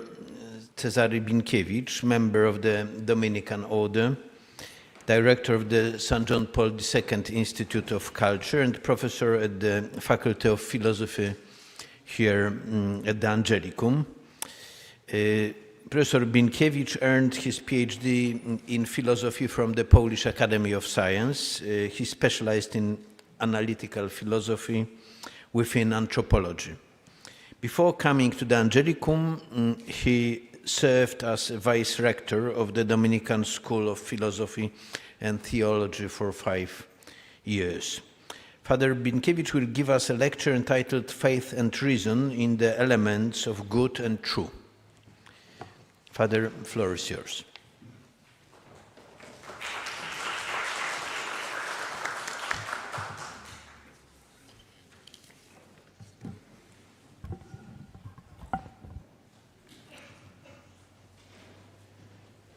In general, the debate of faith and reason enjoys considerable interest because, as Bonowicz notes, I quote him, it concerns a tension that many of us carry within ourselves.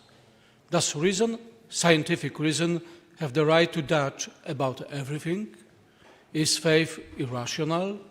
Is there a gap between one sphere and the other, as some people say? Or on the contrary, are those spheres not only rationally reconciled with each other, but even interpenetrating? Even though the classical definition of man as a rational animal does not take into account his desire for transcendence, it seems that it is impossible to understand man without his religious dimension. Man is therefore also a religious animal. And these two dimensions, understanding yourself and the surrounding reality, and striving for something more, here and now, have accompanied man from the very beginning. I would like to emphasize that I am not an advocate of understanding faith only as the source of beginning of religion, and religion in turn as a manifestation of faith and privileged way to knowing God. Faith, unlike religion, is vertical and internal in nature and is based on the direct and individual experience of a person, and is therefore a form of encounter that is often difficult to verbalize. On the other hand, what is rational can all too easily be referred to the sphere of what in the modern world we call science, and then what is scientific is rational.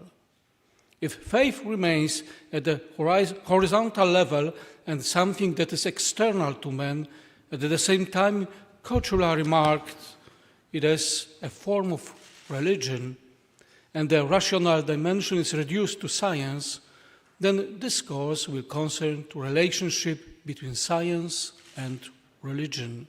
This aspect, however, is not basis of my paper.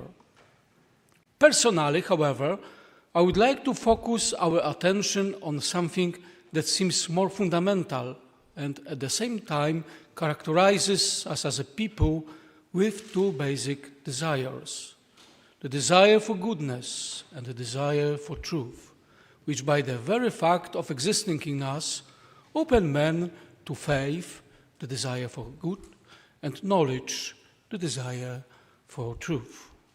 The two encyclicals of John Paul II, Veritatis Splendor and Fides et Ratio, particularly emphasize the mutual interpenetration of good and truth. Verum et bonum convertuntur. According to the Pope, faith does not replace reason, but it can be a light illuminating those dimensions that might remain invisible to reason, and thanks to this light, it can explore them with its own power.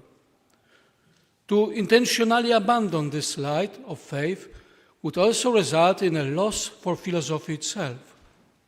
Reason does not necessarily use the light of faith as a justifying argument, but by using it, it gives itself a chance for new possibilities and tasks. If we also take into account the desire for closeness, possibility that exists in each of us, a certain pattern emerges which was obvious to the Pope. In the world in which we live, truth and good are often revealed thanks to another person, and this requires fundamental trust. Classical Christian theology expressed these two desires in a term of searching. Faith seeks understanding, and reason seeks faith. Despite its clear contrast, the search expresses the same meaning, which is the feeling of lack. You can only look for what you don't have, but at the same time, as Plato notes, what you are looking for already makes itself felt in some way. It is already our share. Józef Tischner, Polish philosopher, called this way of searching through the mutual opening of reason to faith and faith to reason, religious thinking, which notices and recognizes the laws of faith and the laws of reason. John Paul II sees it similarly when he compares faith and reason to two lungs, ensuring full breathing, keeping a person in a good condition. This approach seems to be fundamental because it is the basis of the old theology, of which, as we know, there can be many, but each of them is possible only thanks to the religious thinking. It does not seem that without losing one's own identity, without a fragmented self, man could not seek, could cleanse faith of the longing for understanding, and at the same time deprive thinking of the possibility of benefiting from additional light. St. Augustine, establishing a special order between good and truth, which reflects the relationship between faith and reason, is convinced that our good, ultimately the highest good, which is salvation, is given to us through truth. Faith, in its expectation of salvation, cannot be fulfilled apart from the truth recognized by the mind. Let us see then how in our being in the world with others, these two dimensions, good and truth, faith and reason, are interconnected and reveal what is fundamental in human existence. We are generally convinced that reflection on the world is primarily about its genesis and specific cosmological decisions. However, there are also those who are convinced that the issues of the world are inextricably linked to the axiological sphere. This good and evil are the point of reference and functioning in the world. This point of view seems to be very characteristic of religious people. Being decent or indecent seems to completely transcend the physical structure of the world, as long as this structure allows for the existence of free beings. Probably most religious people are also convinced that the division into good and evil would also exist if there was no physical world. If therefore the fundamental reference in the world is good and evil, then the world really seems to be a mystery. Because, as Judycki notes, the basis of good and evil is outside the world. We have seen this external foundation of good in the world almost from the beginning of religious and philosophical thought, which found its expression in the classical formulation, bonum est quod diffusivum sui. For many people, encounters with heroic good, and sometimes even more so with unimaginable evil, make it clear that this kind of evil cannot come from the natural structure of the world. The inexhaustible wealth of being and the ability and plasticity of our mind to be able to relate to all of its makes all of this seem not to be a matter of chance, but the trace of someone or something that transcends it all. Pure emergence, the creation of properties that are really new in relation to their starting point. Apart from the name, would be nothing other than creation from nothing. The fundamental question is therefore about the origin of these potentialities present in matter. Our conceptual scheme, grasping specific things through concepts that we owe to our reason, can be misleading. It is possible that thanks to its cognitive power, we can become less sensitive to the uniqueness of what is particular, especially in relation to each person, which was particularly emphasized by philosophers of existence. The world is a collection of interconnected things, processes, and events. But can we have access to this inner power of the world? Each our description refers to some elements that already express this force in some way. Already at the cause-effect level, we notice that our knowledge of such changes is at the level of regularity and not of the essence of the change. Why, if there is no perceptual awareness, is the world we know neither colorful, nor full of suns, nor smooth or rough? Does that already make us see it as a kind of mystery? An interesting phenomenon that many scientists and philosophers point to is the specific attunement between what is happening in the physical world and our perceptual reception of it. We can imagine that our perceptual threshold is completely different, as for example in the case of hypersensitive to light or a seriously elevated pain threshold. Yuditsky talks about it this way, I quote, "Cosmic and biological evolution could indeed take care of our survival, but it did not have to take care at all that our life was not connected with the constant overcoming of extreme suffering and abomination." The end of quotation. Living reflectively in the world, we also discover that our mental relationship to the world and the phenomenon of free will constitute the limits of our understanding, which have been fundamental in philosophical reflection from antiquity to the present. The whole of human culture, science, art, law, is, as Husserl would say, a higher order of constitution, something that cannot exist without the mind, and at the same time goes beyond the natural world, something that amazes us and refers us to some form of transcendence. It seems that this is precisely the phenomenon that Blaise Pascal had in mind when he spoke of man as a reed, but a thinking reed. In these considerations, it is impossible not to take into account the phenomenon of chance, which Karl Jaspers classifies as a borderline experience. Would our world be the same if certain events had not occurred earlier, and which did not have to occur at all? Did not people like Plato, Aristotle, and St. Paul permanently change the way of thinking of Western people? After all, our lives could look completely different without cars, telephones, electricity. There would be no confessions of St. Augustine if he had not met St. Ambrose.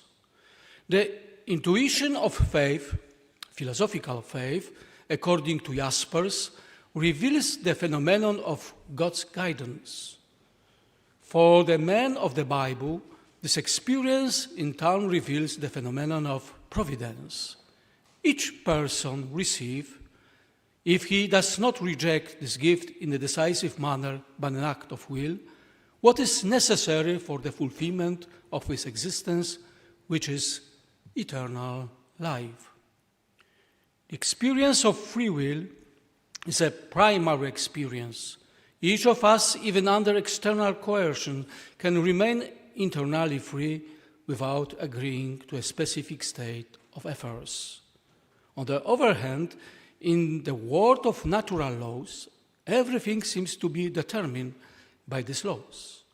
Everything functions in a structure of causes and effects, and free will is just an illusion. Rudetsky argues that it is precisely in this so-called illusion that the secret lies. How can we explain this illusion?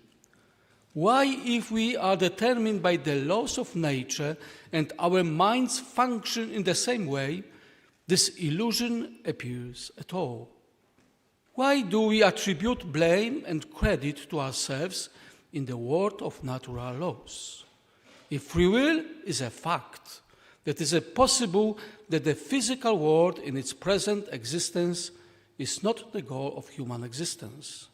This is probably how Paul Ricoeur perceived being in the world when shortly before his death he emphasized that he was a Christian by choice and that he wanted to remain faithful to this choice.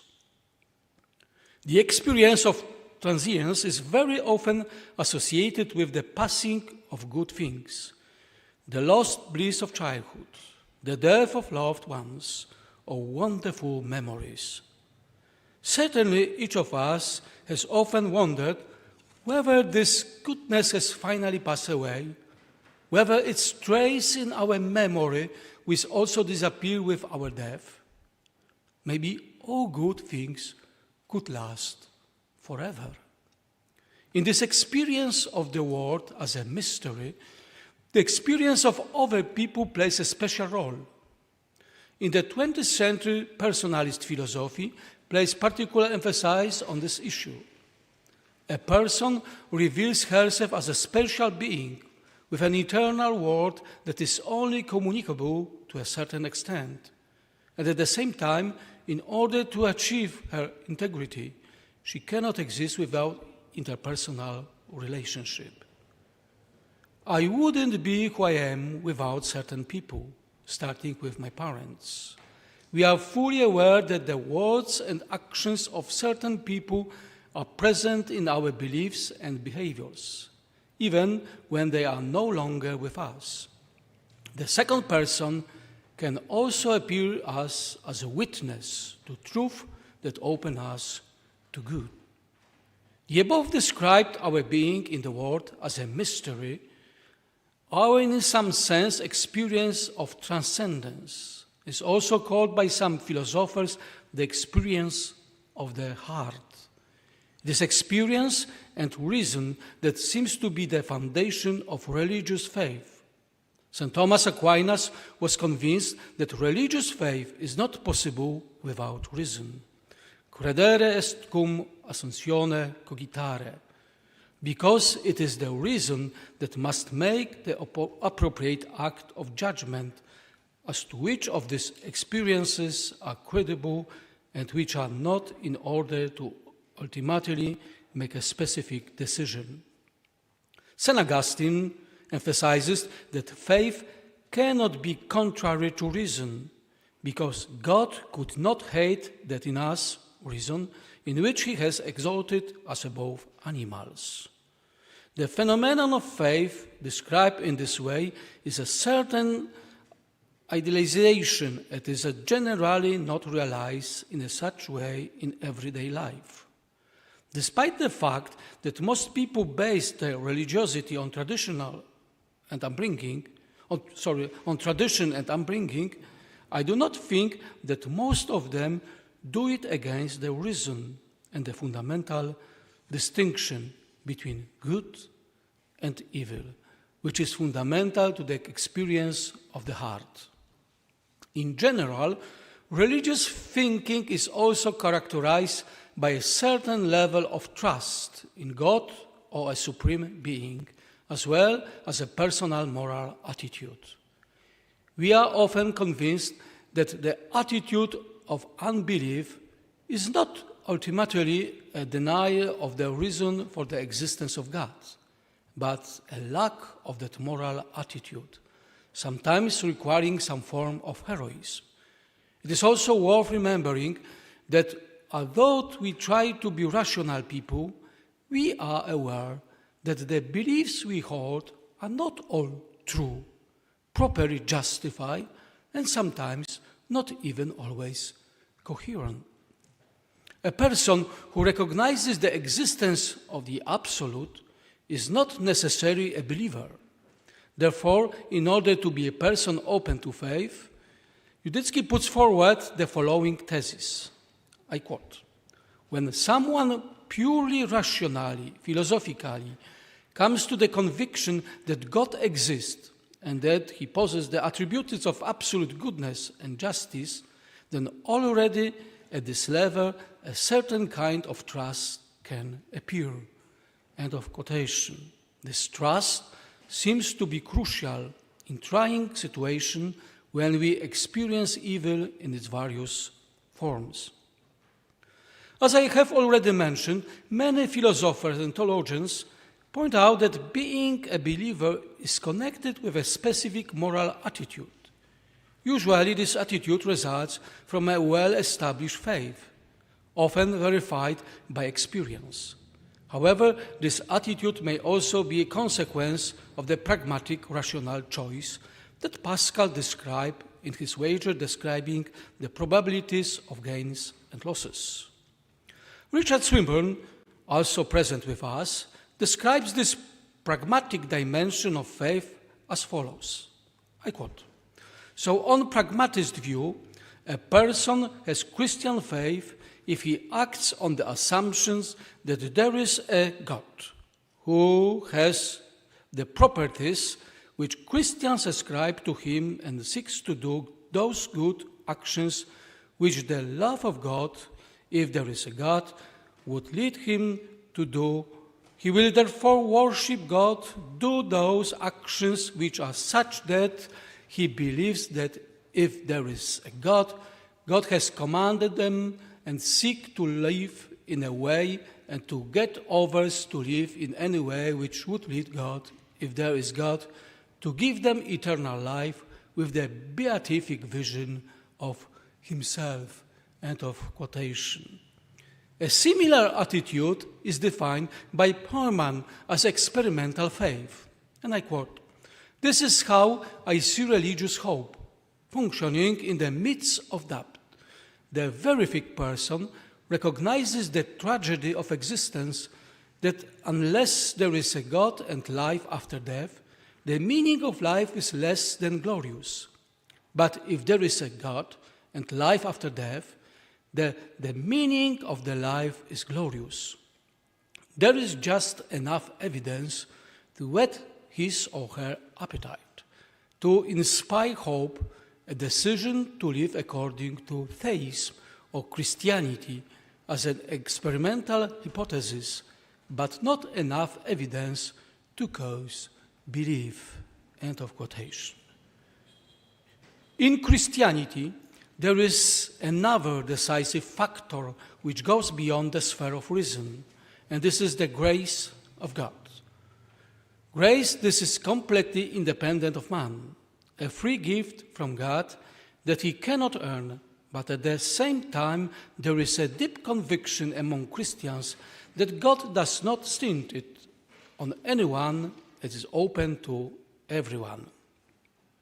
As I mentioned at the beginning of the lecture, human existence is characterized by certain fundamental desires. The desire for infinite permanence of goodness, which is generally made present by God and which St. Augustine expressed with the words, "Our hearts are restless until they rest in you." The desire to know the truth and be close to another person.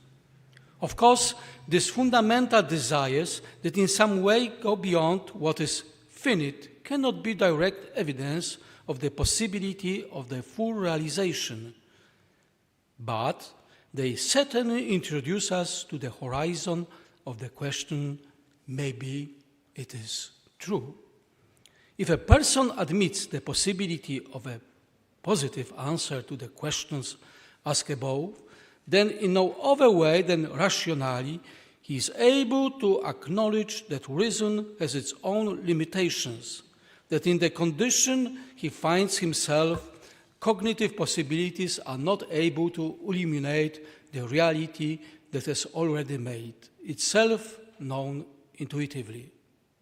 In this way, he allows for the possibility of another path, in which this inclination towards what we have called transcendence could be realized in an even more effective way. In order to believe, there is no need to resolve all the rational issues relating to faith. St. Augustine, who encouraged us to understand in order to believe and to believe in order to understand, was convinced that refraining from faith before resolving its issues rationally is a serious mistake, because it can mean a whole life without faith, which, once accepted, can become the light that illuminates these difficulties. It seems, therefore, that opening ourselves to revelation, external to our reason, but also to any other finite reason, does not have to turn out to be an irrational act. This openness of reason to revelation was emphasized by John Paul II in his encyclical Fides et Ratio. It is worth nothing that his encyclical was promulgated on the feast of the exaltation of the Holy Cross, September 14, 1998. And less than a month later, Edith Stein was canonized. During the homily, the following words were said, I quote, "Truth and love need each other. Saint Teresa Benedicta is a witness to this martyr of love, who gave her life for her friends, did not allow anyone to surpass her in love. At the same time, she sought truth with her entire being." End of quotation. In this statement, we can perfectly see the complementarity of reason and faith. Philosophy has been a search for truth from the beginning, and love, which is perfect good, constantly functions in the space of faith and trust. Let me conclude this lecture with the words of the Polish philosopher Józef Tischner, whom John Paul II liked and appreciated. And I quote him, "Reason, including small admiration, in greater admiration, then in still greater, finally transforming admiration into adoration. 6. Faith. Through humility before the magnificence of the world, reason prepares itself for the act of adoration, and in this way opens itself to God. Reason cannot help but seek faith, because it cannot remain stubbornly attached to a lesser rationality when a greater rationality is waiting to be discovered a step further. It is admiration and its natural inclination towards adoration that imprints a specifically religious stamp on thought. Thank you for your attention.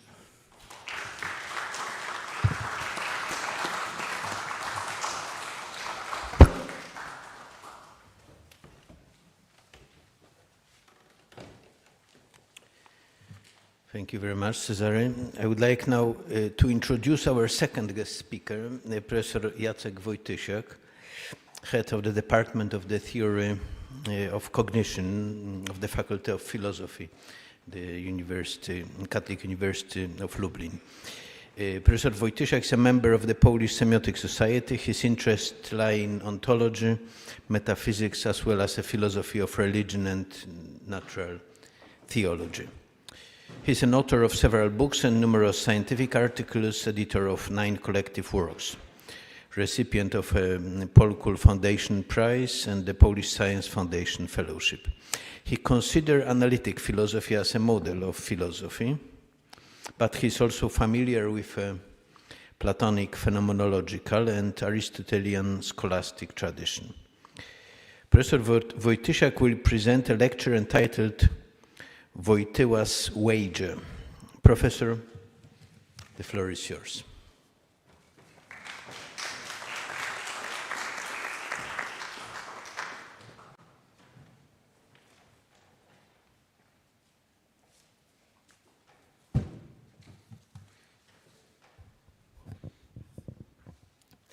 At the beginning, I would like to thank the organizers for the invitation to this conference.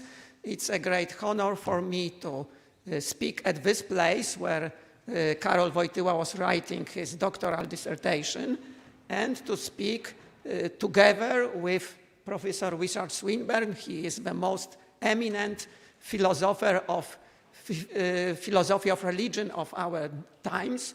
And it's a great pleasure for me to speak and to say something about Wojtyła's moral wager.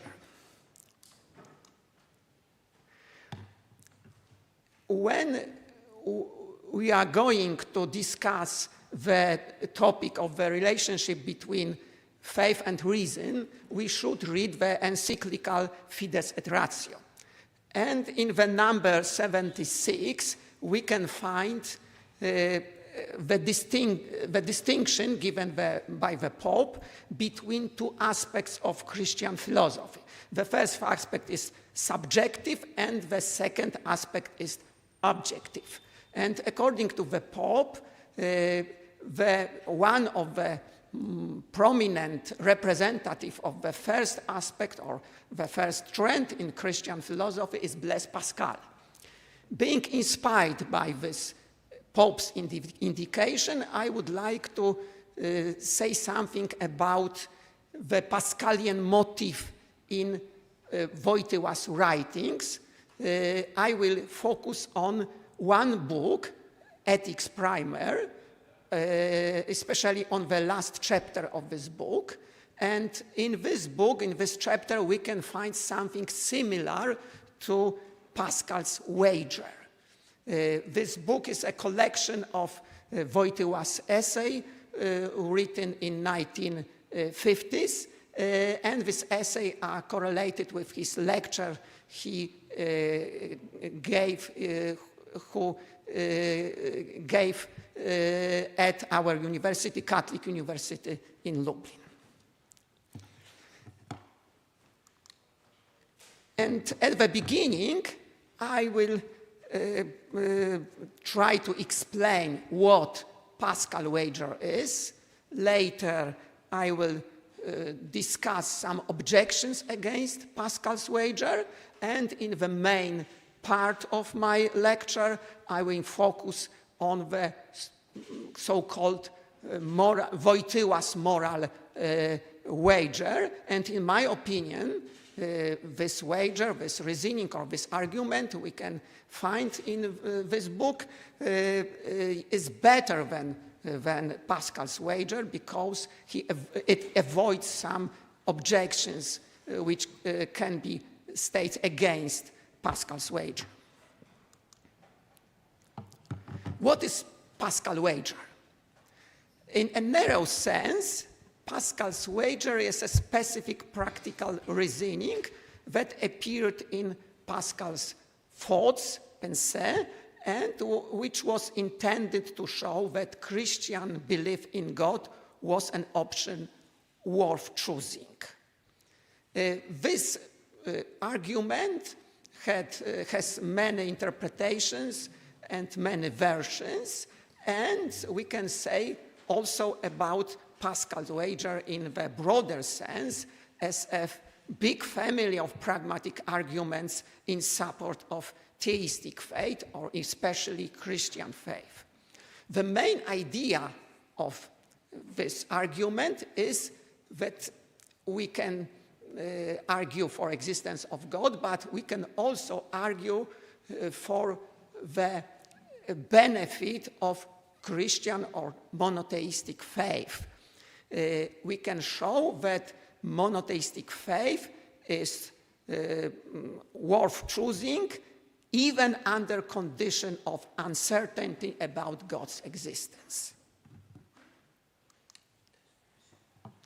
And there are two groups of people, in my opinion, who live under condition of uncertainty about God's existence. The first group of people are people who don't have the strong evidence for existence of God, and they think that they are non-believers and they have no obligations towards God. But there is the second group. According people who belong to the second group, we are justified in believing that God exists, but we are aware of the disagreement among philosophers on this topic, and we are aware of the still ongoing discussion about the existence of God. And an example of the second group, for instance, is Professor Richard Swinburne. It is my favorite quotation from his book, Is There a God? And we don't have time to analyze very interesting epilogue of this book, but I would like to pay your attention to two sentences. According to Professor Swinburne, there are many arguments and counter-arguments. Argument and counter-argument, qualification and amplification can go on forever. But life is short and we have to act. It is very important that the eminent philosopher of religion is aware that the discussion about God's existence is still ongoing, and we are convinced that God exists, but we must remember that there are many philosophers who have completely different opinion, but life is short and we have to act, we have to decide to choose faith or not. And the argument given by Pascal is directed to this kind of people who live in the condition of uncertainty. It is the famous quotation from Pascal: "Let us weigh the gain and the loss involved by wagering that God exists. Let us assess that the two cases. If you win, you win all. If you lose nothing. Do not hesitate then, wager that he does exist." And there are many interpretations of these words. I will try to show the simplest interpretation, the simplest version of this wager, and you can see it on the screen as the so-called the decision matrix. It is Pascal's decision matrix. We have two objective possible states of affairs. The first state is that God exists. The second state is that God doesn't exist. One of these both states occurs, and there are two possible attitudes for us to choose. The first attitude is the attitude of faith, and the second attitude is attitude of disbelief. And we can consider different outcomes of our attitudes, of our decisions. If you believe in God, believe that God exists, and you live a religious life with all consequences of your decision, with good deed, with prayers, with worship, and so on, you can expect that you will be awarded and you will expect the big gain, eternal bliss after death. But in this case, if God exists, but you don't believe that God exists, you don't live a religious life, you have a big loss, because you cannot gain the eternal happiness after death. But we can also consider the possibilities to outcomes in the situation if God doesn't exist. And if God doesn't exist and you don't believe in God, you can gain some small earthly pleasures, or we can say pleasures of the flesh, and it is a small gain, okay? But if you believe in God, you lose these small pleasures because you focus on greater goals. You are focusing on worship, on prayers, and so on. And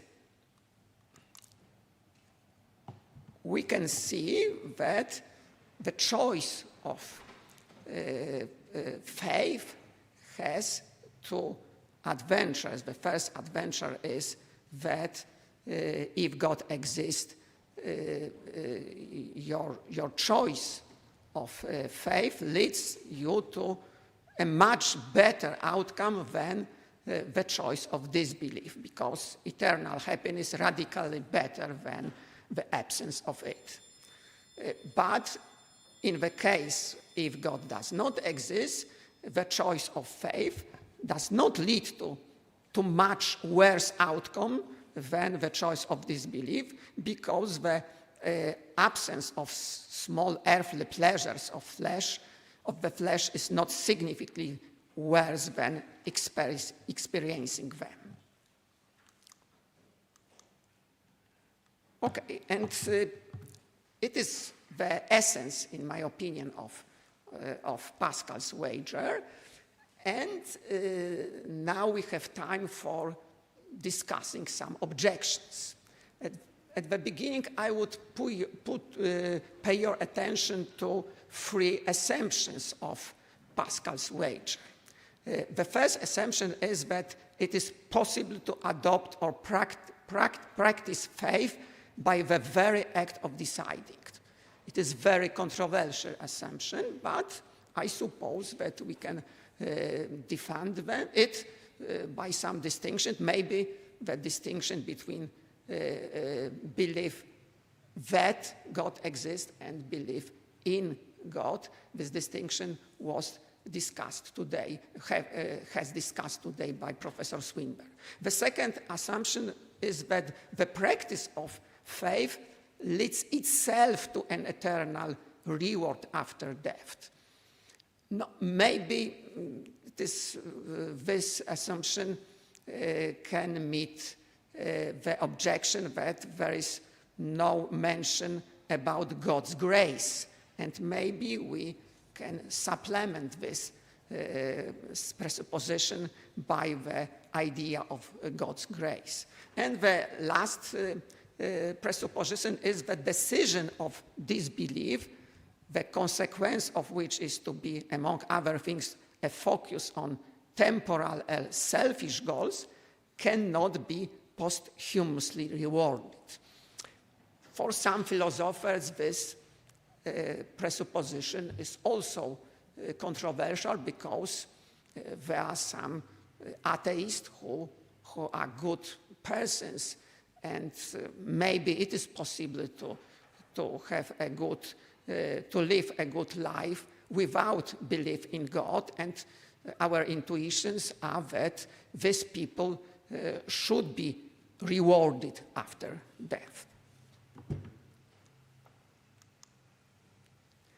And I omit this assumption, a discussion of this assumption. I will focus only on two objections, very popular objections against Pascal's wager. I omit technical objections or formal objections connected with the decision theory, because these are technical, but for me the most important are substantive objections. And the first objection is objection of devaluation of temporality.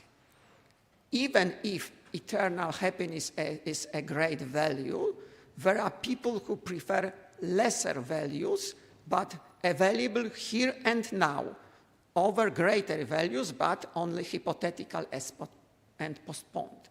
And the next objection is objection of utilitarianism, but not in the strict sense, in the ordinary sense. The wager is, Pascal wager is selfish or egoistic in that it places faith for the sake of far-reaching self-interest rather than for the sake of authentic love for God and people. And in my opinion, these objections are very strong, maybe a version of wager given by William James can avoid the first objection, and maybe the version of argument given by Immanuel Kant can avoid the second objection, but no philosopher can avoid, in my opinion, avoid both objections. No, except one, except Karol Wojtyła. And I would like to show how Karol Wojtyła avoids both objections. And we can see on the screen the Wojtyła's decision matrix. This Wojtyła's moral wager and his decision matrix. We have the same states of affairs, God exists or God doesn't exist, and the same attitudes, faith and disbelief, but we must put accent not faith as only as a creed, but faith as a religious life. And disbelief, we put accent on the form of life, non-religious life. And what is the outcome of your religious life if God exists? The outcome is that you are just towards God. In which sense? In this sense that you, if you live a religious life, you express gratitude to God for existence, for life, for creation. And gratitude is the act of justice. In this case, you are just towards God. But non-believers cannot be just towards God. And it is for them a big moral loss. You can know that Wojtyła's reformulated Pascal wager in moral terms, not in Pascal expressed his wager in economic terms, but Wojtyła expressed it in moral terms. Your gain is being just, your gain is moral, and your loss is being unjust towards God. Okay, but what's about the situation if God doesn't exist? The situation is more complicated, but according to Wojtyła, believers or religious people are in better position, in better moral position. Why? Because we believe in God, we live religious lives. In this situation, we have moral sensibility because we are open to different kinds of being, to different possible levels of justice. But a person who is not a believer is not open to the different, deeper possible levels of justice. And it is Wojtyła's position. I try to express his position by this quotation. This quotation from the last chapter of the book Ethics Primer. Since God is the first cause to whom everything, and thus also man, owes existence, so man must give it expression in his internal and external life by prayer and worship. As he does this, he is satisfying an elementary obligation of justice. If, however, he fails to do this, he is falling short of justice. In this way, religion, the worship of God, belongs to the program of natural morality. Ethics, according to Wojtyła, does primarily imply religion as the elementary sign of justice. And in this place, I would like to show you that it is obvious that Wojtyła avoids both mentioned objections, because his wager avoids the objections of devaluation of temporality, since, according to Wojtyła, all the possible gains of the wager are achievable here and now, not later, not in the future, in afterlife, but today. Today, in this place, you can gain the benefits of faith, here and now. And his wager avoids the objection of utilitarianism, because it assesses gains and losses in moral terms. The gain, the moral gain here, is simply about being more just, nothing more.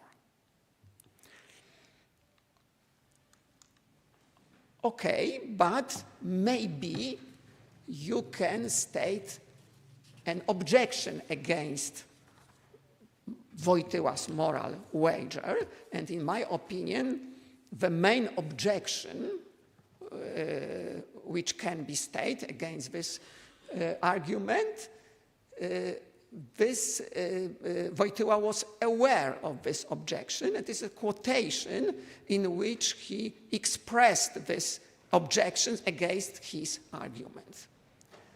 It is a quotation. One can be just or unjust only with respect to someone who really exists. Since we are not convinced that God really exists, one cannot speak of committing someone unjustly toward him. Only such a man who, convinced that God does exist, would adopt the independent ethics, could be guilty of such an injustice. And the objection is that this wager cannot be discussed by non-believers, because non-believers are in completely different situation. They don't believe that God exists, and they don't have any obligation towards God. And in my opinion, the answer given by Wojtyła is very interesting. Wojtyła gives a distinction between two groups of non-believers. We can say about strong non-believers and weak non-believers. The first group is constituted by people who are certain that God does not exist. The second group is constituted by people who are not certain that God does not exist, but these people don't have good argument for the existence of God, but I quote Wojtyła, they cannot with full conviction reject the existence of God. They consider his possibility. And according to Wojtyła, the attitude of the first group is unjustified. According to Wojtyła, it is impossible to be certain, to be sure that God does not exist. We have too many arguments and there are too many people who believe in God in the history of, believed in God in the whole history of mankind. But the more interesting is the situation, the second group, and the second group is the correct addressee of the wager. And what about our obligation towards persons who are considered by us as possible? It is very difficult moral, ethical problem. I think that in our moral decision, we should, and in fact, we consider persons who may, in given situation, in given situation exist, and whose existence in given situation we attribute a certain, sometimes even small, probability to. For instance, we consider future generations. We discuss our obligation for future generations, but future generations don't exist today. They are possible, only possible, and we have attribute to them as a given probability, but maybe this probability can be low if we think about future and future generation. And this problem is very interesting, but according to Wojtyła, we must remember that God is most perfect of all possible persons. And it is the reason to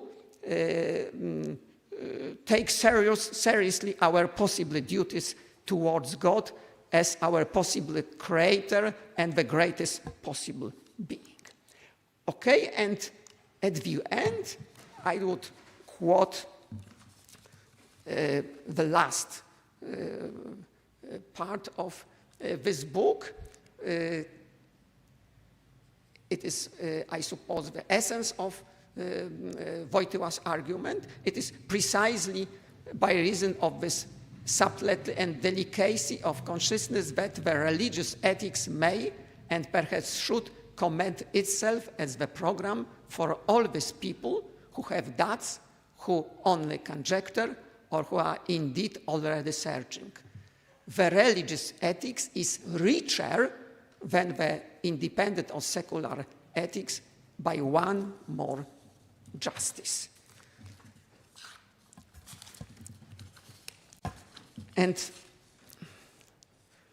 for lack of space, I omit here a discussion of other possible objections. I think that all of them can be refuted.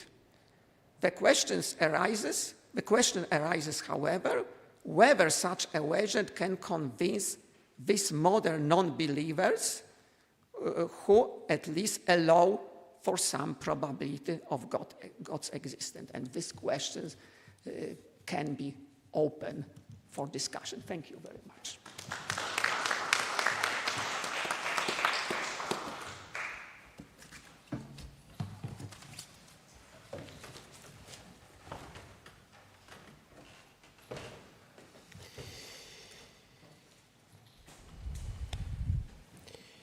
Thank you very much, Professor Wojtysiak. Now I'm pleased to introduce Dr. Tomasz Herbich, who will be the moderator of the panel discussion that follows the lecture we have listened to here. Tomasz Herbich, my friend from political theology in Poland, is a doctor of philosophy, also graduated in theology and political science, and a classicist at the same time, if I'm not wrong. He lectures at the University of Warsaw. He is editor-in-chief of the Yearbook of the History of Polish Philosophy, as well as a member of editorial board of political theology.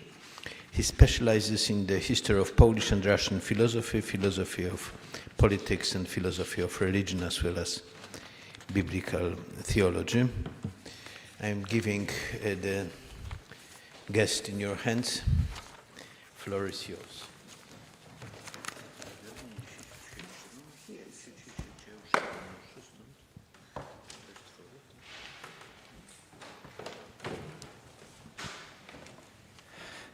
Thank you very much, Dariusz. And as you probably realize, we are now getting to the last point of our conference.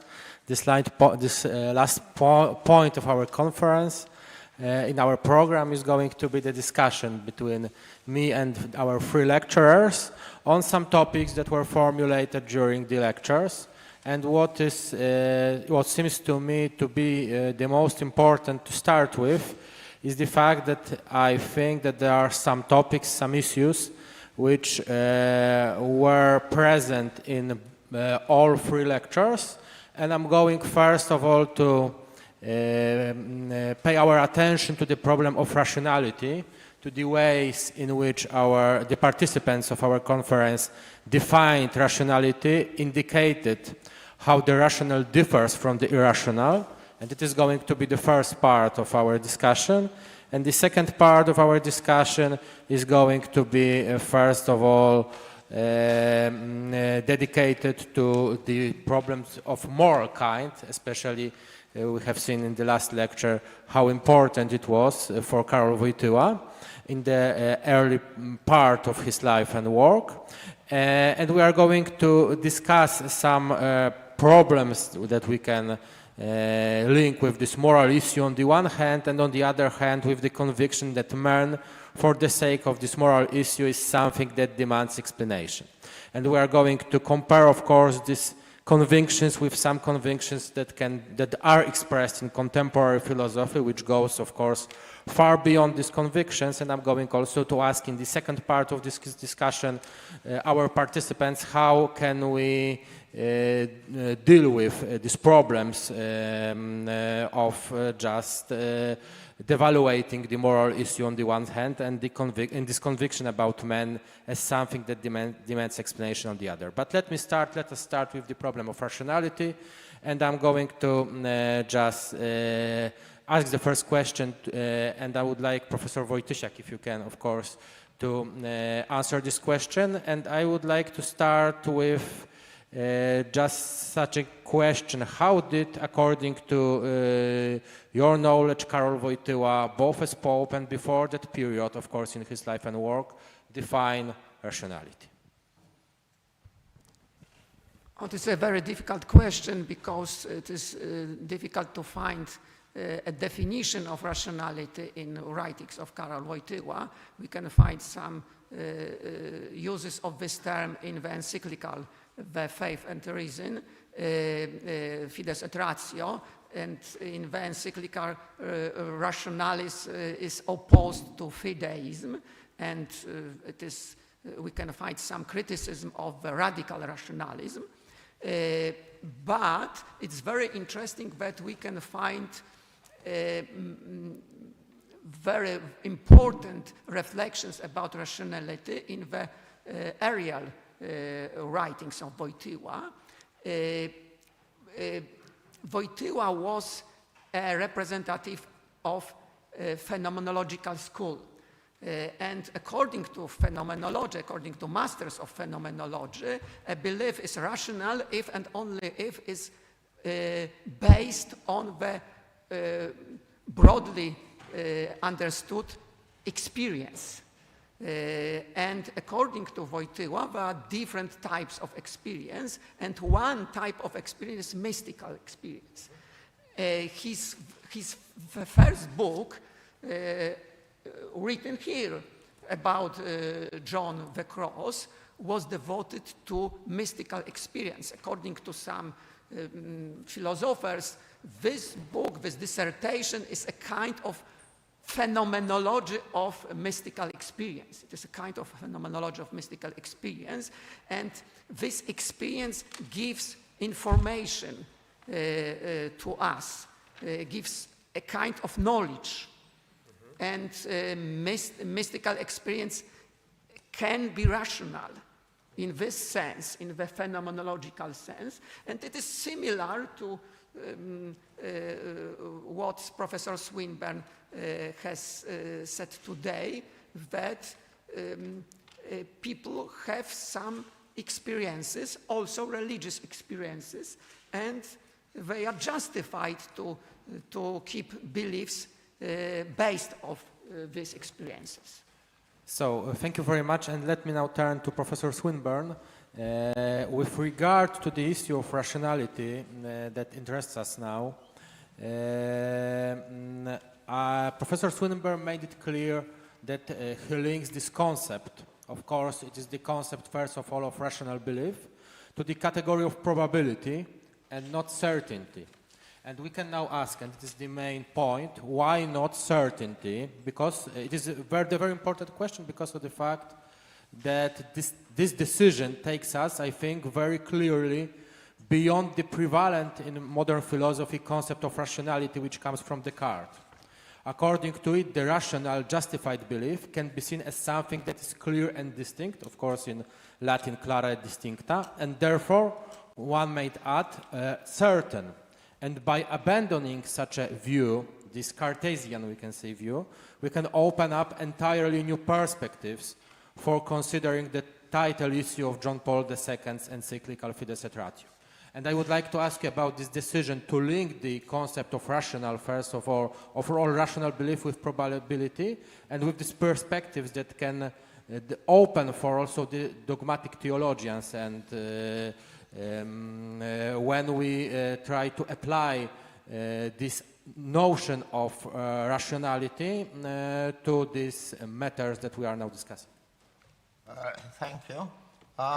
Before I answer your question, I'd like to say how much I agreed with the last speaker, Professor Wojtysiak, if I pronounce it correctly, relied on Karol Wojtyła, and I'm afraid I haven't read that particular book of Karol Wojtyła in which he expresses that view. But if I had, I would have been grateful for someone who had thought on the same lines as I have and before me, and I express my gratitude for that reference. It was more or less the notion of guilt before God, which we mustn't find ourselves with, was very similar to my notion of the notion of failing to perform a very important obligation. And it seems entirely the sort of thing that I was saying, and I am grateful for your paper and for your John Paul's paper. But in answer to the question about why not certainty, well, some people may have such an overwhelming vision of God that it is certain for them. I don't rule that out. But the question concerns what can be achieved by natural reason, and that is what, for example, Vatican I was concerned with. And it seems to me that as a matter of contingent fact, there's very little that anybody can, by natural reason, be totally convinced of, in the sense that whatever we believe, there's always a possibility compatible with our experience and our starting points of belief that this isn't true. And I endorse Descartes' view to this extent, that we can be certain of our own existence, cogito ergo sum, we can be certain of the present experiences we are having, and we can be certain of certain necessary truths of reason, such as if it's a square, it has four sides. But I think Descartes appealed to one or two non-obvious necessary truths in order to get his result. And I think that for ordinary people in this life, all our beliefs, with these very few exceptions, are ones which we can conceive we might be mistaken about. For the simple reason, to start with, we might be dreaming now. That is not a silly possibility, though it is, in my view, immensely improbable. But still, there it is, and we can't be absolutely certain about him. And in this connection, I always quote the Anglican Bishop Butler, who said that for us, and what he meant is for humans in this life, probability is the very guide of life, and so it is for almost everything we do. So we're just not in that position, most of us, by natural reasoning, and that's why I think why not certainty. So thank you very much, and now I would like to ask both the others, our lecturers, Professor Binkiewicz and Professor Wojtysiak, to just share your opinion about this vision of rationality, which was directly expressed by Professor Swinburne, which links, of course, rationality with the category of probability, first of all, and also how do you see the perspectives that can be linked, that can be opened by adopting this notion given by Professor Swinburne and also his argumentation in favor of the rationality of theism, and how do you see these perspectives which can be opened by adopting this notion and this argumentation in, for example, dogmatic theology or Catholic philosophy? So it's not such easy answer in direct way, because if you are talking about, for example,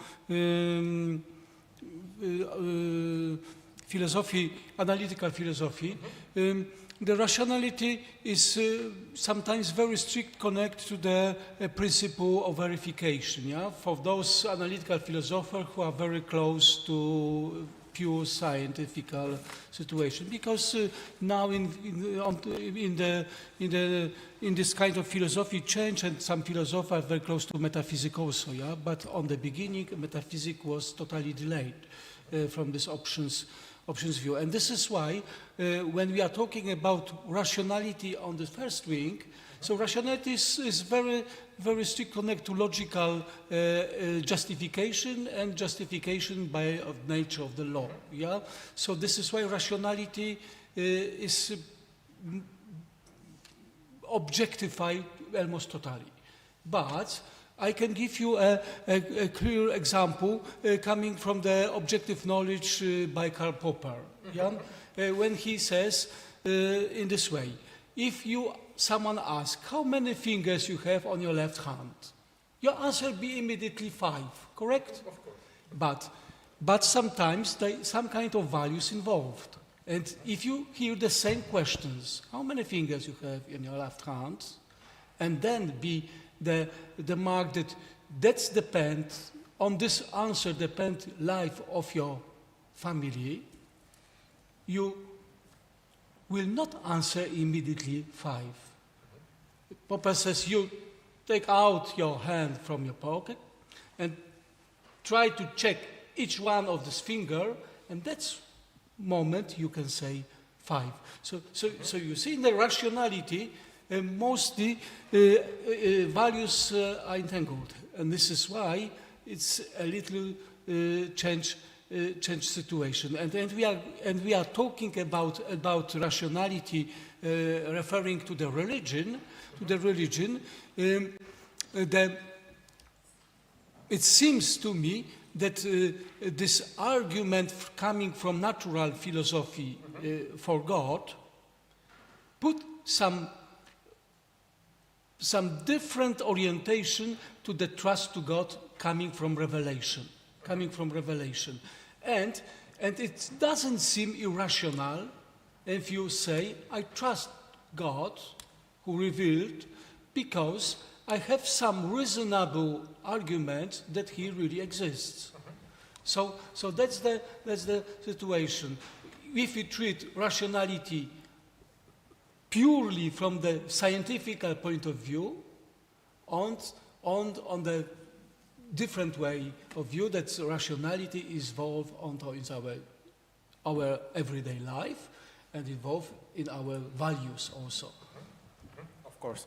So please, Professor Wojtysiak, maybe you also want to react to the lecture given by Professor Swinburne, because as just Professor Swinburne reacted to your... Thank you very much for your interest for my paper, and I can only agree with Professor Swinburne. It is impossible to not agree, but with two qualifications. The first qualification, it is not objection for Professor Swinburne, it is objection for you. Professor Swinburne is not only an analytic philosopher. Okay, he is an analytic philosopher, but if you read his book, you know that he knows the philosophical tradition. For instance, in the book Faith and Reason, he uses the, for instance, Thomistic tradition, pragmatist tradition, and so on. He is a philosopher in a full sense of this term. And the second qualification is that, for me, the most important thing in this lecture was the distinction between believe that and believe in. And we can say distinction between theoretical rationality and practical rationality. And if you, for instance, read only the existence of God, I remember when I was reading this book, the beautiful book, but my problem was why the argument for existence of God is so difficult. I must learn much about probability, for instance. I must learn much about cosmology, about science, and so on. It is a very good argument, but not for ordinary people. But ordinary people don't have time to understand so sophisticated analysis, and ordinary people don't have such knowledge about the world, for instance, about science and so on. But the second part, for instance, in the book Faith and Reason, is the practical aspect of belief and practical aspect of faith. And it is something called by Professor Swinburne as practical rationality, that faith is connected with our life, with realization of the beautiful goals of our lives. And if we choose with these goals, we have right to believe, even in the situation when the probability of existence of God for us is not high. And it is, for me, is the most important, the most interesting. Yes, of course. Thank you very much. And I, of course, didn't mean to classify Professor Swinburne just and only as an analytic philosopher, of course. As you have just expressed also your deep reservation to this category of analytic philosophy, that it can also, to this category, then there can also be linked some objections. But I would now like to turn to the other point of our discussion, and I would like to focus mainly on this moral issue and on the conviction that man for the sake of this moral issue is something that demands explanation. I think that these two opinions were strongly present in the argumentation of our three lecturers. I also think that we can see, of course, this in Professor Swinburne's argument, especially in the fourth part of this argument, because we see this explanation demanding fact of man's existence in the world as a conscious being clearly in this, of course, fourth part of Professor Swinburne's argument in favor of the thesis of the rationality of belief in God. But, and now I would like to focus on this question, what if this belief in some particularity of the human condition is rejected, which after all is often the case nowadays? Isn't it the case that, although we also find three other arguments in this argumentation itself, two of which are unrelated to the human condition directly, the position taken by Professor Swinburne is somehow dependent on the basic anthropological intuition, according to which human existence in the world is somehow distinguished from how the outside world exists. And it is also a kind of an objection, and I would like Professor Swinburne to ask you to deal with this objection, because we, of course, as we know from the contemporary philosophy, we can, of course, reject this conviction according to which we should some exceptional character, we should link some exceptional character to the human condition and to something that constitutes humanity. Is that for me? Yes, yes, of course. I'm sorry, I didn't quite catch all this. What was the, perhaps it's my hearing or something, but what's the central point, the one you mentioned at the end? Why should we think we are that important for, as evidence for God? Mm-hmm. No, I'm just wondering whether, how to... Can you move the microphone a bit away from you? Of course. I'm just wondering how to deal with some objections which are formulated nowadays, and which are objections that try to point out that the position of humanity, the position of man in the world is nothing that demands explanation. It is just a rational animal and nothing more. And the fact that we are conscious beings doesn't constitute the fact that is something that we should explain in a specific way, yes? Yes. Mm-hmm. Well, I am not wishing to deny anything that the natural selection thesis advocates.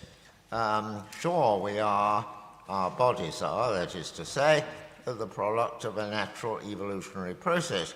But the question just goes back further. Why the natural evolutionary process? Well, because of the laws of physics and because of the way the world started. But then, of course, the question is, why were these the laws of physics, and why did the world start this way? And so you go back and back. This doesn't alter the issue, the fact that, Aquinas posed the question, makes the point in the Summa contra Gentiles. There's an article in that saying humans find it difficult to understand why something can both arise from a primary cause and from a secondary cause. And he explains that is the case if the primary cause is the cause of the secondary cause. So I don't see any problem there. But I do see a problem in supposing that evolution can explain, though it may be able to do so, the existence of there being conscious beings. There might be some laws that I suggested there would have to be I won't give my reason now, but I have given them elsewhere. There'd have to be an immense set of such laws in order to do it. But what it can't explain is why the laws which produce a person, which has certain thoughts and feelings and so on, that it can explain everything in that in terms of what's going on in my brain, but it can't explain why me occurs. That is to say, as far as it's concerned, the laws of evolution might just have produced a being which has all the same mental properties and all the same, etc., as I do. but it can't explain why it's me rather than anybody else that occurs. I pressed this point rather in a very recent book called Are We Bodies or Souls? And I think that's rather crucial. There is an issue here, a big issue, and the only two possible answers to this are it's a pure matter of chance that I've occurred, rather than the infinite number, or that God is responsible for this. So that is what science can't explain. Otherwise, science can explain everything, but then God is needed to explain science. So I think to explain the occurrence of us, he has to intervene in the setup. Okay, so thank you very much for this answer. And now I would like to ask to address two more questions to Professor Wojtysiak and Professor Binkiewicz. And after that, I think that we will have a very short time. Yes, it would be a very brief discussion with our audience. But if you want to ask any more question, of course, after these two questions, you can do it if you wish to do it. So please, Professor Wojtysiak, I think that the same thing that in the previous question referred to the assumption according to which man enjoys some special condition in the world should also be applied to moral issues. From the history of philosophy of the last 150 years, at least, we are familiar with various strategies and tactics aimed at undermining classical notions about good and evil, and through this, invalidating the problematic expressed in the language of traditional moral concepts. Of course, we can mention the name of Nietzsche and his genealogy of morals, which links the origin of the teachings on good and evil to the category of resentment. And it is, of course, a classical, now classical, of course, nowadays, for us classical, way of invalidating the problematic expressed in the language of traditional moral concepts. And how would, or maybe did, Wojtyła himself relate to this problem? Or to put it another way, can we point out any source of moral obligation other than God that holds its relevancy also in such a situation if there were no God, and if we of course somehow deconstruct these traditional moral concepts? I think that you mentioned Friedrich Nietzsche, and the critic of Nietzsche's position was Max Scheler. Max Scheler was a hero of the second dissertation of Karol Wojtyła because he wrote a book about Max Scheler's conception of ethics, Max Scheler's conception of values. And according to Wojtyła, there is something unreduced in man, unreduced. It is his key concept of his philosophy.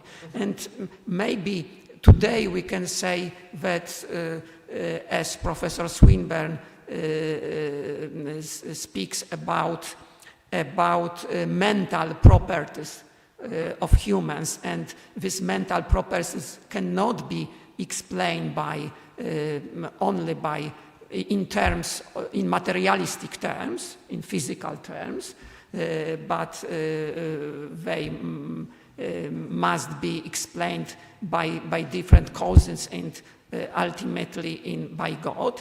And the same is in Wojtyła, but he was discussing not problem of the mental properties, but problem of the phenomenon of morality, that the situation that you feel the obligation cannot be reduced to any factors. It is the first situation is obvious for us, and we must analyze the situation. It is his position. And he also discussed so-called independent ethics. Independent ethics was invented by Tadeusz Kotarbiński. He was a famous Polish atheist, and he would like to invent the ethics without God. and without religious obligations. And the position of Wojtyła was that it is very interesting ethics, but first Kotarbiński took all obligation from Gospels, and it is crypto-religious ethics, without one obligation towards God. And without this obligation, ethics will be poorer. And if we have poorer ethics, people will be morally poorer too.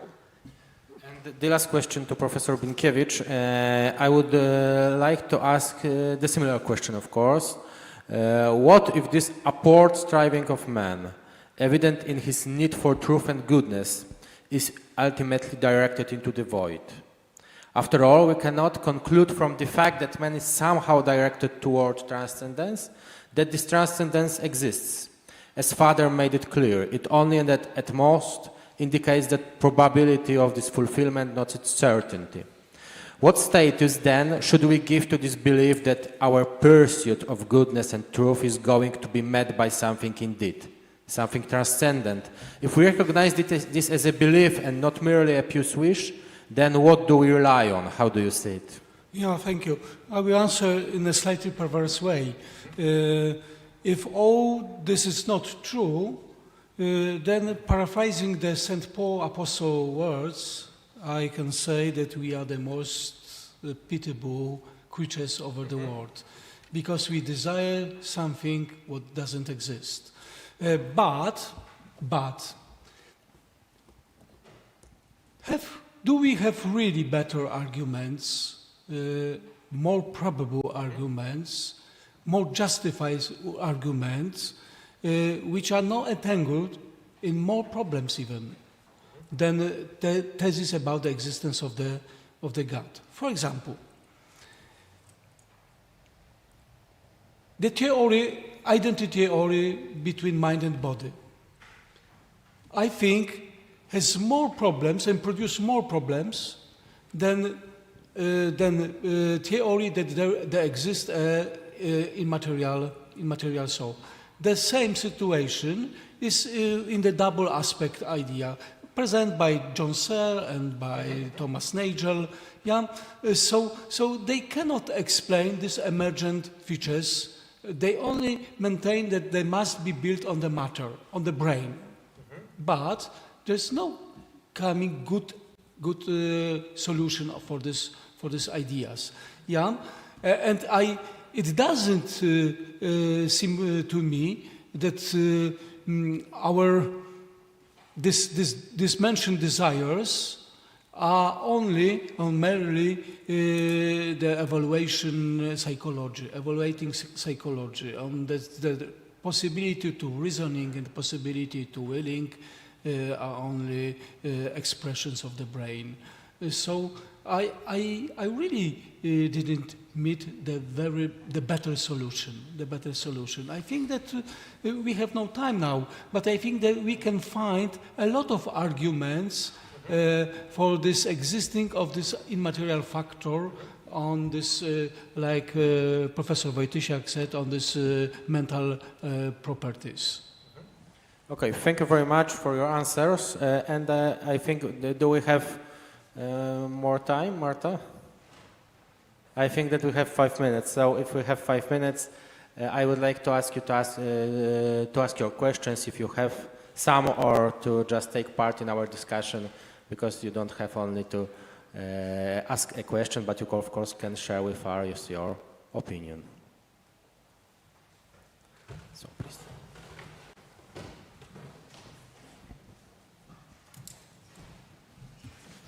The issue has already been raised today, but I would like to make it more explicit, because I'm quite okay with the moral aspect of this consideration, but if we are thinking of this rationalization of God's existence, I'm quite uncomfortable with the idea of truly loving and worshipping somebody who probably exists. So maybe you can say something on that. Do you want to answer? Professor? I see. I wasn't arguing on the basis of we ought to love possible beings. I was arguing on the basis of we may have, and it's quite a significant probability that we do have, an obligation to a not merely possible being, but a significantly probable being, even though one who is less probable than not. It's a matter of our status. Are we going to ignore obligations which we serious obligations, big obligations, which we may have, although possibly we don't. And it's not good for us if we do that. And I gave examples, not merely of that one, but of promises I may have made to friends, and promises and obligations of any other sort. Often we wonder, well, do I have an obligation to him or don't I have an obligation to him? It's not a matter of whether he exists or not. It's a matter of whether I have an obligation. And the obligations may be to, because I doubt whether because I might not have it. The reasons why I might not have the obligation is that the being doesn't exist. That's one reason why I might not have the obligation, but I might not have the obligation for some other reason, viz. I didn't make the promise. These are likewise conditions which would, in fact, mean that I'm not obliged. But what is common to them is the fact that quite possibly, with a significant probability, I have an obligation, and my life would be worse if I didn't make a serious attempt to fulfill it. If I think I may have promised a dying friend to do something, and it's quite probable that I did, I'd be a worse person if I say, well, that's not certain, I won't bother. That would be a failure with me.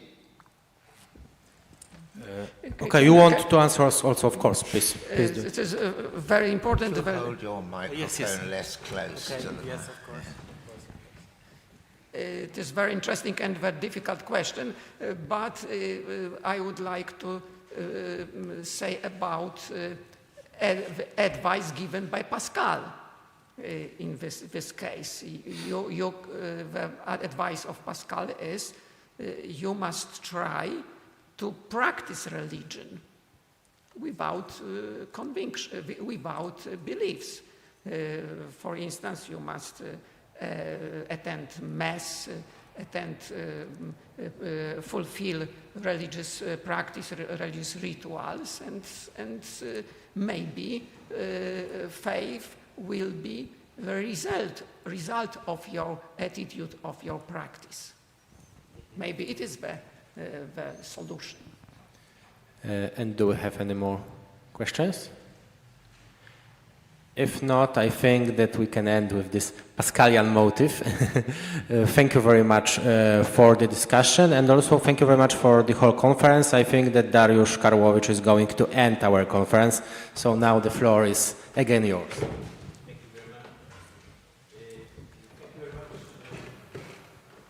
To all our speakers and guests for this wonderful evening. It was an honor to have you with us. Thank you very much to our audience present here at the Angelicum and of listeners online.